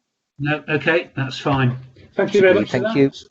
Okay, item 13, provision of accommodation for use by children's services. Who's taking us through this, please? Yeah, I'll do that, Martin, that's okay. So very quickly, members be aware of some of these reports have been coming forward for a time where we're using our right to buy receipts really creatively to try and meet the need in our city. This is about us using those to increase the supply of appropriate accommodation for our children and young people. So very much in our corporate parent sort of role, really, and getting better outcomes for those young people by using that accommodation to do that. This report is asking for approval to acquire and to refurbish the 2 properties for use in the city. They will allow for small cluster homes to be developed, accommodating up to 3 young people in each home, so much more of a sort of supportive family environment to help the outcomes of those young people in our care, a much more effective approach, and really helping them into their journey into independence. Both those homes will be registered by Ofsted and supported by all of those sort of requirements, really. But it is about holding those in a general fund, but using Derby Homes, as we just talked about in the previous report, to manage them, and really about using flexible approaches to provide better accommodation and therefore better outcomes for our young people. Thank you very much, Rachel. Lucy, I've got you to speak on this. As I say, I'll just remind members, I don't want to curtail debate at all, but we've got 27 items in total on the agenda, so if people can be succinct. Lucy, over to you. Chair, we're nearly halfway through. I was just going to ask why we're choosing a flat, because outdoor space is so important for mental health, and why are we looking to put young people, children, into presumably a flat with probably no outdoor space. Ian wants to comment on that. Yeah, well, we've got Karen really on the call. Karen, sorry, Karen. Karen, do you want to? If I can take that, we've actually worked with Children's Services, and in this instance, they did actually request a small flat. So it is actually their selection. Part of that is the maintenance, the garden maintenance as well. So although we know about positive outcomes for mental health with regards to outdoor space, for that property, because it's a one-bed property, they did actually say that a flat would be sufficient for their needs. Okay. Thank you. It was considered. Okay, thank you. Thanks. No, if there's no more comments, thank you very much for that. We'll move on to item 14, the Padley Centre relocation. Right, I'll take this again, Martin, and I'm sure colleagues will be able to add potentially into what I'm going to say. So clearly the debate we had at the beginning of the meeting recognised the reality of the Beckett Well development site and our intention to try and get investment into that to change the nature of that really important piece of our city jigsaw. And part of that, and the report that was taken and approved and direction of travel endorsed in July last year, was that we would need to acquire the Padley Centre and to work with the Padley Centre as a local charity to find appropriate alternative premises for them to enable that development to take place on the Beckett Well site. So that was agreed obviously last year, and officers have been working since July last year with the Padley Centre very much in partnership to enable that to happen. So really important that we work to maintain the great work that Padley do and support them to relocate that work into another part of the city, but to maintain it, and also to look at how the opportunity of that relocation can develop its approach to work very much in sync with the partnership across the city that we have seen, I think particularly exhibited through the COVID pandemic, in how we work across a range of partners to create a pathway for homelessness and independence. Members, I'm sure, will have noticed that our recent rough sleeper count was 6 individuals, which is a phenomenal achievement for a city like ours to have got that little a number of people on the streets in Derby, because we've worked really well around sustainable outcomes for this really vulnerable and complex group. So this report is really reflecting the partnership work that's gone on since July last year, with the council working with Padley to look at what the alternatives would be to relocate them as part of the acquisition of that site. It proposes that the council acquires properties owned, one by the Padley Centre and one by Metropolitan Thames Valley Housing, who are their landlord on Beckett Street, and giving some financial support to the Padley group through that grant funding and a secured loan to facilitate that acquisition of those properties to enable that to take place. The report has a detail within it, but fundamentally this secures the land for that essential regeneration, which is really important, but it also maintains the future of the Padley Centre and the service it provides, and it makes it really and works. I think we worked really well over the last 6 months, but continuing to work to make sure that the Padley's offer is absolutely aligned to and works really well with the overall pathway for homelessness in the city. And Padley have been phenomenally positive about that relationship and that opportunity. I recognise members will have seen this week that the Padley has closed temporarily because they had some really serious safeguarding issues, and just to reinforce for members that we have worked hand in glove with Padley through this report, but also in that recent difficult time for them, so that we've rehoused all but one of the people involved in their accommodation has been rehoused by us over the last week, and we are working absolutely hand in glove with Padley because they are an important contributor to our overall homeless pathway. This is simply about being able to carry on doing that and doing that even better, but recognising the need to move them from the Beckett Street site to enable us to bring forth the performance venue on that site for all the reasons we discussed previously, Chairman. Thank you, Rachel. Lucy, you wanted to come in? Yeah, can I say I'm really pleased that you've got to this point as officers that going back to July last year, I think it was one of the things that we flagged up and said that we really shouldn't be going forward unless we can make sure that the Padley's future and its services are properly safeguarded. So thank you for all the work that's gone on here. I've got two questions though. Firstly, is the decision to provide Padley with a grant towards them owning their own buildings rather than us buying the buildings and leasing them to them as they have been doing with its Metropolitan, isn't it, or whatever their housing provider was. Yeah. So why have we gone that route rather than maintaining the ownership of a property which they would be using? And my second question is regarding the property that they're taking on and ensuring that not only the accommodation that Derby Homes is going to be looking at dealing with, but also their more commercial or other social property spaces are actually going to be really energy efficient as well. And have we had, I think it'd be decarbonised or somebody to go in and make sure that they are applying for any grants that they could be doing to upgrade those buildings at this point? And if not, can we do that? Okay, Rachel, over to you, Rachel. Thank you. Okay. Ian or Karen, let's take that first question about the rationale behind the grant. Okay, Karen. Oh, Ian, if it's going to answer that one, I think. I can take that, Chair. Yeah, it's we need to be mindful that Padley already own the freehold of the warehouse down on Beckett Street as well. They're really clear that well, one, they want to maintain a freehold interest in the new building. Going forward, they don't want to move from a position where they own a freehold in a building and then have to move back to being tenants in a building. And so that was really the reason for that. In terms of energy efficiency, yes, Derby Homes are going to be the owners of all of the residential accommodation, and I think, Councillor Cow, you're very well aware of all of the work that Derby Homes are doing to try and make the homes that they manage more energy efficient, and these won't be any exception. So we will look, as we refurb them, to obviously introduce measures where we can. The one proviso I would say is we will be moving at pace, obviously, to make sure that we can get these done in time.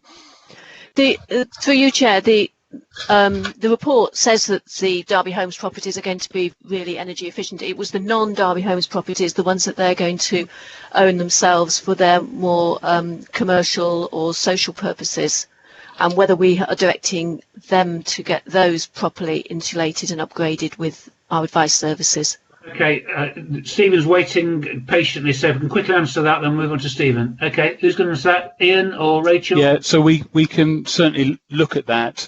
The scope of those works hasn't been finalised yet, so we can certainly take that into account. Thank you. Thank you very much. Stephen, over to you. You've got a question. Yeah, well, it's just a comment, Chair, actually, just to say, like Councillor Kerr, I welcome this report in response to a recommendation of this body. I think it was me that actually put forward the recommendation because I was very concerned about this in the Padley Centre. So I do thank you for taking this on board. Thank you. Great, thank you. Okie dokie. Moving on to item Chair, can we just put a recommendation to Cabinet to make sure that Padley and the decarbonised team are get together over this? If that's what you're proposing, then we can have a look at it. Okay. Yeah.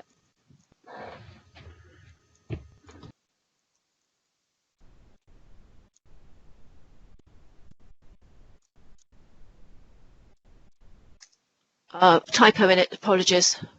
I recommend that Padley are asked to contact the decarbonised team to ensure that their new buildings are as energy efficient as possible.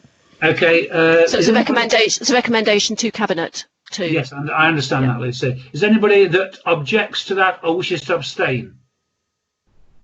Chair, I wonder if it would be possible if we could have a blanket decarbonised recommendation for every item on this agenda for Lucy. Is that tongue-in-cheek, Miles? Or yeah, it might have been. I was trying to laugh. Yeah. Well, in actual fact, if you put that to the vote, you might win it, Miles. No, That's a good point, actually, but I'll leave it this time. Thank you. Joking apart, very serious. Anybody that objects to that or wishes to abstain? If not, that's accepted. Thank you. Is that all right, Stephen? I'm doing you out of a job. Thank you, Chair. I have that noted, Chair. Thank you. Right. Thank you very much. Item 15, compulsory acquisition of empty homes. Is that you, Ian? Go on, Ian. Okay, thank you. Well, members will be very familiar with this report proposing that we compulsorily acquire four properties. As members know, that before we've reached this point with these four properties, we'll have done an awful lot of work with these owners to try and convince them and persuade them to bring the properties back into use voluntarily. That includes us giving them or offering them an interest-free loan, and indeed offering them the opportunity for us to buy the property off them. From previous experience, if we do get authorisation tomorrow night for these four properties, probably in reality only one or two of them will go forward to a CPO, because from previous experience the threat of a CPO, once Cabinet has authorised it, is usually enough to get at least half of the owners to sort out a solution themselves for these properties. I think that's all I need to say, Chair. Thank you. Thank you very much, Ian. Have any comments at all, apart from Lucy make a recommendation? No? No? Okay. Any more comments? If not, we'll move on to item 16, purchase of residential development to provide 10 new affordable homes. Who's taking us through that? Is that you again, Ian? Go on, Ian. Go on, go for it. Okay, so thank you, Chair. Members are well aware that we've, with the lifting of the debt cap, as I was saying earlier, we've got ample resources to invest in new and acquired properties. It's a multi-pronged approach that we take to absolutely increase the amount of affordable properties that we can put into our portfolio. This is one such scheme. It's a former pub down in the Abbey Street area. It's been converted already by a developer into 10 units of accommodation. It's within quite a sustainable location in that there's some distance around it from nearby properties. It's opposite a commercial a supermarket, and we think it's going to work really well for additional affordable accommodation. Thank you, Chair. Thank you very much. Any comments at all on that? If not, thank you very much. Moving on, item 17. I expressed the desire just to ask a question, if that's all right, Chair. Oh, yeah, fire away, Stephen. Fire away. Just on paragraph 1.1, well, the whole thing really. It was just that how's it going to be funded? Where's the sort of money coming from? Is it Derby Homes or is it the council, or what sort of pot is it? Was it accounted for down in the budget we approved a few weeks ago? So that sort of thing. Yes, apologies, Chair. I was probably a little bit too brief. It will be funded by the housing revenue account. 30% of the cost will be met through the council's right to buy receipts. Your members will be aware we sell a number of homes each year through the right to buy. We are required to spend those receipts within 5 years. If we don't spend them within 5 years, they are returned to the government. So in this case, 30% of the cost will be made through right to buy receipts, and the rest of it will be funded through the housing revenue account. They'll end up being owned by the council but managed by Derby Homes. Thank you very much. That succinct answer, Ian. That suffices. A repetition of the S sound there we have. Okay, thank you very much for that. Item 17, supporting the delivery of smart park and innovative food production park. I guess that's Rachel. That's me, actually, Chair. Oh, sorry. Who's that? That's okay. Who's that? Paul. Paul. Oh, sorry, Paul. So, yes. Okay. Yeah, Don't worry. Sorry, Paul. Yeah, your camera wasn't on. I was told off for not having my camera on, so I'll tell you off now. Okay. Is my camera not? Far away. It is now. It is. Oh, hang on. There we go. There you go. Okay, thank you, Chair. Yeah, it's obviously really, really exciting to be able to present this report to Scrutiny tonight, obviously to Cabinet tomorrow. and I guess it's quite scary actually to think that it's less than a year since I and others actually met the Smart Park team for the very first time, actually on the Celanese site in Spondon back in May of last year. And to think how far we've come in that relatively short space of time is testament to the fantastic work that the Smart Park team have done, and obviously the huge amount of effort that officers of the council have done to support them in bringing forward this very, very exciting proposition.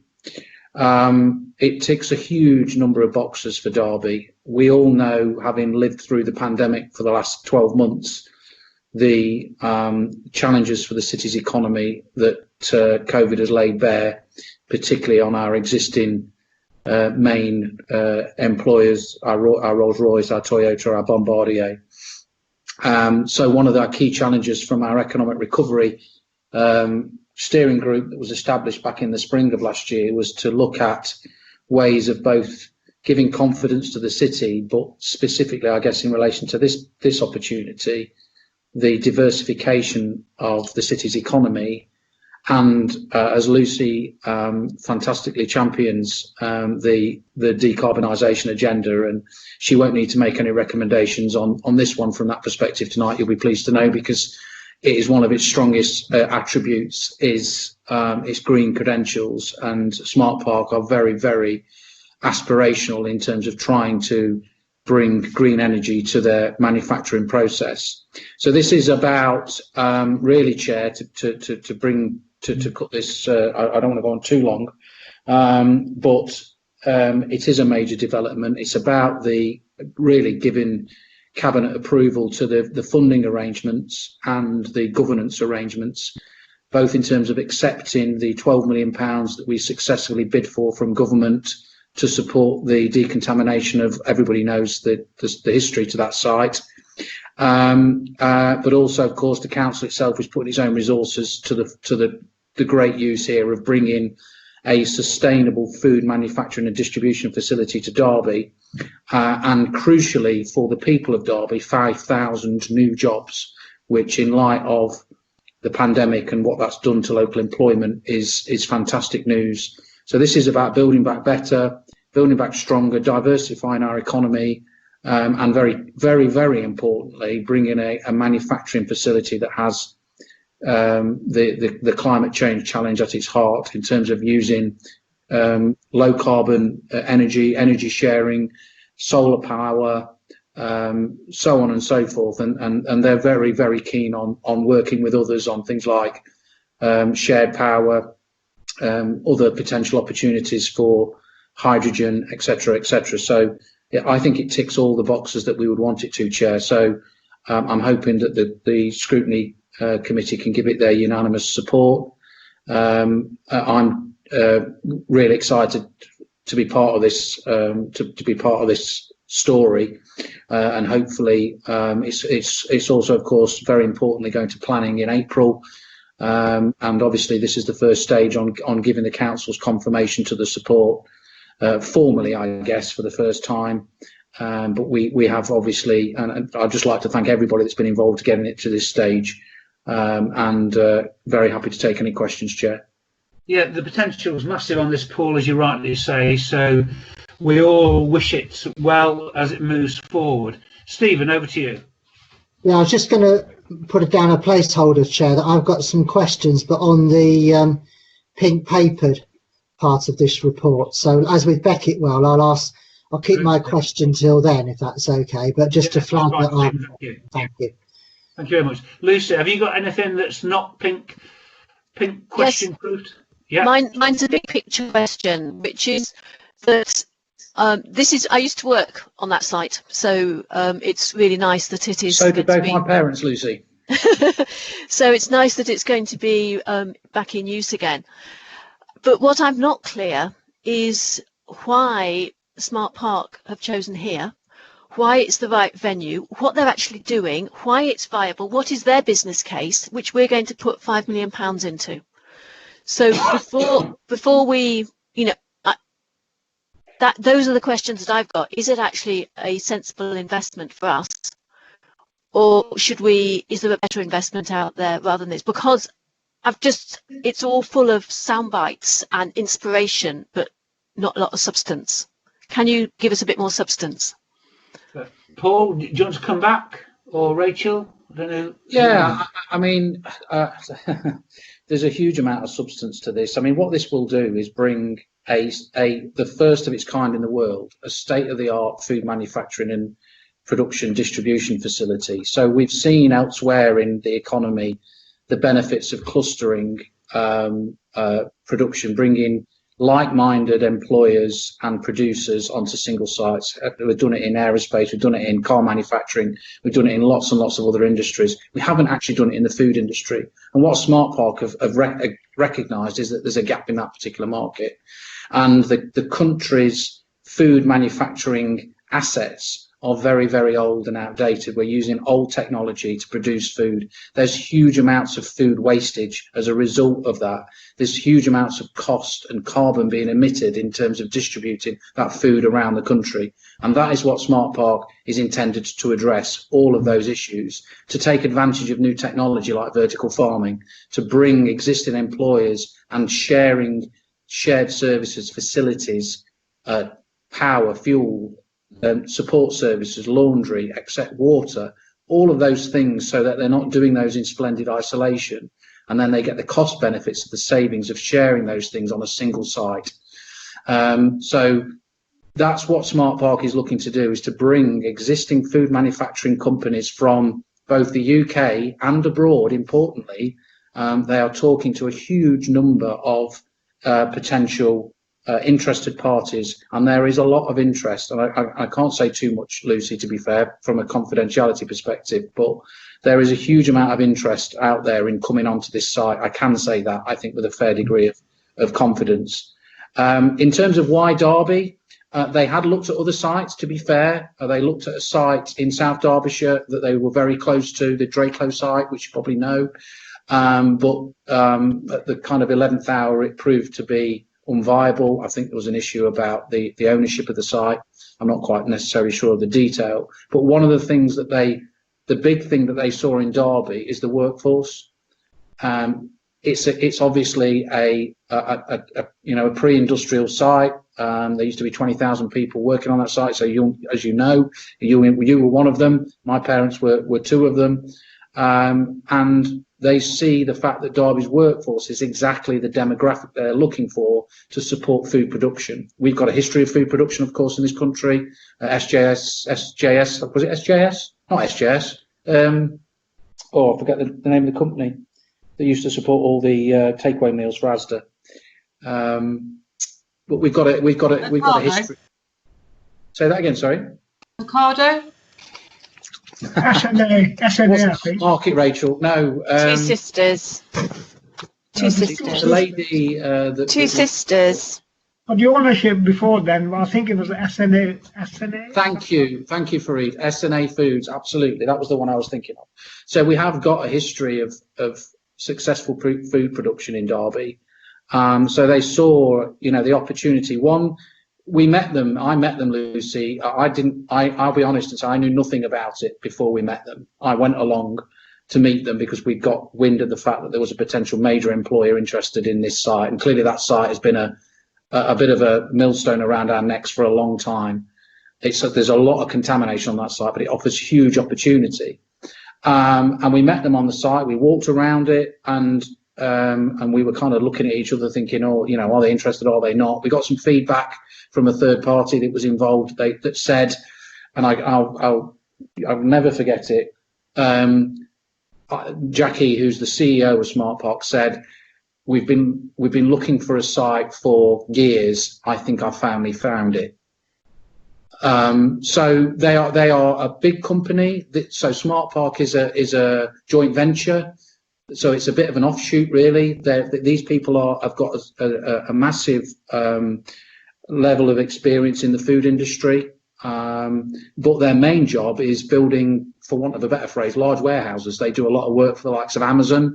So TSL is the company behind Smart Park. They're the ones that will fund it. They are a very successful organisation, nationally, internationally. So these are serious players, and what they're looking to do is to use this as a blueprint to develop a smart park in Derby. It would be the first of its kind in the world, and they are very aspirational people. They are looking to build another 4 or 5 of these in the UK alone, and potentially taking that model elsewhere across the world. So it's a serious proposition, and if you want more information, similar to your point earlier about bringing forward the Beckett development, very happy to do a member briefing on this at your future, because we've got a huge amount of information we can share with you and talk you through it. So hopefully that gives you at least some reassurance. Yeah, thank you very much, Paul. I think there are possibly some questions straying into the confidential areas now. So we'll have the opportunity. We've got plenty of items to go, but certainly in terms of item 26, we're looking at this again then. I'll suggest any questions we may border on confidentiality we ask then. Okay, anybody else wants to come in before we move on? If not, thank you very much for that. We're now looking at item 18, compliance with contract and financial procedure rules. Who's taking us through that? Is that Simon? Yeah, thank you, Chair. This is again a standard report that we have. There are 3 items on here. One is a creation of a framework for one-to-one tuition. It's a 4-year framework to provide tuition, especially to people in care, which we call the virtual school, and the report details that. There's a small funding agreement we need in respect of the CCTV network of £30,000. That's detailed in the report, and the final part of the report is in respect of DEGF, where there are 2 grants which we have been able to recover all of the outstanding loans that we had. One was made in 2014, one made in 2013, where both had been either erratic or default during the course of it, and after much chasing and or administration, depending on the business, these are what we think need to be written off, and it's seeking permission to do that. Thank you, Chair. Thank you, Simon. Stephen, I think you've got a question. Yes, thanks, Chair. Yeah, about that DEGF thing, Chair, paragraph 4.12, just down the third line down, it says the product that the loan funding was used to support did not take off, hence the forecast income streams did not materialise to then repay the loan. So I'm just wondering why that is the case. Why wasn't due diligence, if you like, in consideration of this risk conducted at the time that the loan was actually granted? Thank you, Chair. In this respect, the loan was given to a company who made high-end luxury book publications, and the original product was a golf book, and the majority remain unsold and have been stored in a warehouse in the US for nearly 3 years. And there are no further active products in the pipeline, even though back in 2014 it did look like there was a pipeline. Just to give members assurance, when we give DEGF loans, there's a significant amount of due diligence done on the business case put in. But in this case, we have to realise that DEGF is where we support businesses, maybe where the normal commercial lending is not as available as that, and that was one of the reasons of setting up DEGF. Thank you, Chair. Thank you, Simon. Lucy? I'm just wanting a brief comment on the CCTV network, because it doesn't seem that long ago that the council was drawing back from CCTV and saying we couldn't invest in it and it was too expensive and the maintenance costs were too high and the renewal costs didn't work and so on. But there seems to be a change of direction, and I just wondered if there was a bit more behind it. Simon? Can I take Would that be Yeah. useful? I think. Rachel, thank you. And clearly, I wasn't there when that decision was taken, Lucy. I can't comment on what was the rationale behind that, but I can reinforce that the world has changed quite dramatically since then around technology and our ability to do things in a more flexible way. So part of this funding is funding through the Police and Crime Commissioner to enable us to have sort of flexible mobile camera support, but also we are working on looking at the whole of our CCTV approach across the city and how we can do that more effectively with partners and as part of a city approach rather than a council one. So we are looking at that broader review, but this is really about the fact that it's changed technologically wise and it is easier now to do things without some of those fixed costs. Thank you, Rachel. Okay, moving on to the council plan monitoring Q3. Thank you, Chair. If I can take this item. It's Sarah. Oh, Sarah. Sorry, Sarah. It's Sarah. Thank you. Thank you, Chair. So this is obviously one of our standard reports. So colleagues receive this every quarter. The overall format and approach with this report is the same as it was at Q2 in terms of we're providing an overall update with delivery against the council plan, but we're not consistently comparing year-on-year comparisons and use of targets, just reflecting the context that we're currently in. So obviously to highlight some of the areas for ease of access, paragraph 4.3 within the report, I think, reflects some of the areas of achievement over the last reporting period. So this is obviously for Q3. And paragraph 4.4 identifies the areas of risk. And it's worth reflecting that a lot of these areas of risks were reflected within the recovery plan and have actions contained within the recovery plan to mitigate that and obviously move forward. Obviously, whilst we bridge the gap to monitoring against the recovery plan, it's important that we reflect on all of the activity that has been undertaken to support our response and ongoing recovery in relation to COVID, and a summary of that is presented in paragraph 4.5. So overall, Cabinet are asked to note the latest performance updates and obviously just to note the progress that has been made in a wider sense, but hopefully this provides colleagues with an update on where we are with our priority performance areas, our strategic risks, priority projects and some of our milestones. And I think it shows a lot of the activity that has continued to happen as I highlighted at Q2. Happy to take any questions. Thank you. Any quick questions before we move on to the final 7 items? Yes, thanks, Chair. Yes, it's a bit myself question on it. Under paragraph 4.3, you talk about the rates of EHCPs, and I'm not sure if in this sort of summary you brought out everything, because you talk about the big headline for you, isn't it? 81% of all requests since April 2020 being issued. However, I'm interested to know what's the ratio on outstanding requests from before that date. And you do give us some highlight of that in the actual appendix, where you've got an item called SEND 06 LNI PM 26A. Where you say the performance of 24% represents the cumulative position, including backlog plans received before April 2020, where the statutory timescales have already been exceeded. So what's it? You've got those two things there.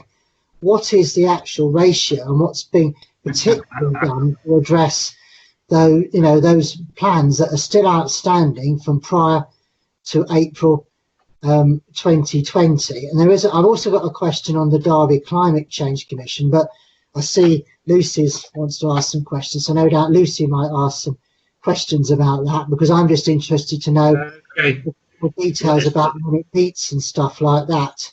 Right. And finally, in just above section 4.4, you talk about the MTFP being approved by the council, and it has a sort of areas of high risk for the council, and it says the current budget overspend is assessed as being tolerated. So it's just, I know we keep asking this, but about this as overspend is something that is concerning. How's that being addressed long term? Thanks, Chair. Okay. Right, who's going to answer these questions then? Is it you, Sarah, or Simon? I think Pauline's here, so I'd probably advise that she comes in to talk in relation to education, health and care plans, which was Councillor Willoughby's first question, please. Okay. Fine. Hi, Pauline here, Stephen. You're right to point out the two different measures, and in fact we need to meet in the middle. So we are working into the backlog, and at the same time we have extremely high and increased demand. So over the last few years there's been an increase of 68% of requests for EHCPs, and in the last year 23% increase in requests for EHCPs in Derby, as opposed to 10.3% in nationally. So if you like, there are three dynamics. There's the backlog, the demand, and then working through that new demand. Now, this February, we've seen the highest number of plans issued for over 2 years at 57 plans, and the highest number of plans issued within the timescale of 20 weeks in over 3 years at 17. So the average number of weeks, we've been calculating the average number of weeks to issue a plan, which has 46, which is a reflection of the amount of legacy assessments. Obviously, we do have some of those that were at 99, and we literally have a very, very detailed plan as to exactly how we're working these through, and that involves doing all these things, the backlog and the new plans. So the proportion of plans still being issued within timescale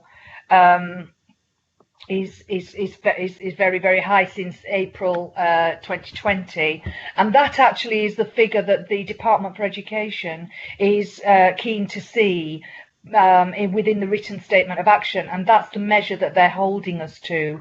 Of course, we need to see the meeting in the middle, and we have had at the beginning of November 4 new members of staff who we are getting fabulous feedback in, but obviously they did take time to find their feet. They hadn't worked in Derby before, so probably with their induction and getting them in and working from home and all of that, really began motoring in January. Well, it's just the beginning of March, but I've seen some feedback from parents about the quality of the work that they're doing, because we are also assessing quality as well as the numbers. But we are planning that within this academic year that we will bring down the legacy plans to virtually zero, and we then have to work on the other aspects, which are quality, reducing demand, and that is a massive piece of work that has to happen. If the demand keeps increasing as it does, as it has been, then I really don't. I just it will not be possible to manage or fund those plans. So we are looking at quite a significant high needs transformation approach going forward, because this the work that we're doing is not sustainable. Okay, thanks. Does that answer all the questions? I think there's some more answers to come, aren't there? Yeah. Councillor Willoughby asked about the overspend in 2021 and the tolerated nature of it.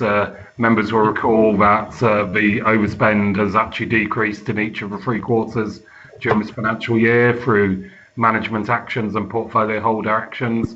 We expect it to be less than reported at Q3, and the whole reason of having an MTFP and also the budget risk reserve and other things is to help smooth some of these issues, and as the description say, to tolerate any in-year variances that we have to address. So most of it was said at the budget meeting, so hopefully that gives Councillor Willoughby assurance. Okay, thanks very much. Thank you very much for that. Right, moving on, we're now at the stage of the meeting where it's exclusion of the press and public, item 21. To consider a resolution to exclude the press and public during consideration of the following item. Do you want to read that out, Stephen? That's under section 100A. Do you want to go through it, please? Will do, Chair. Thank you. That's under section 100A of the Local Government Act 1972. The press and public be excluded from the meeting during discussion of the following items on the grounds that they involve the likely disclosure of exempt information as defined in paragraphs 3 and 5 of Part 1 of Schedule 12A of the Act, and that the public interest in maintaining the exemption outweighs the public interest in disclosing the information. Okay. We have silence, do we, Chair? I think we have agreement. My colleague I believe it's Lindsay this evening will confirm when the broadcast has ended.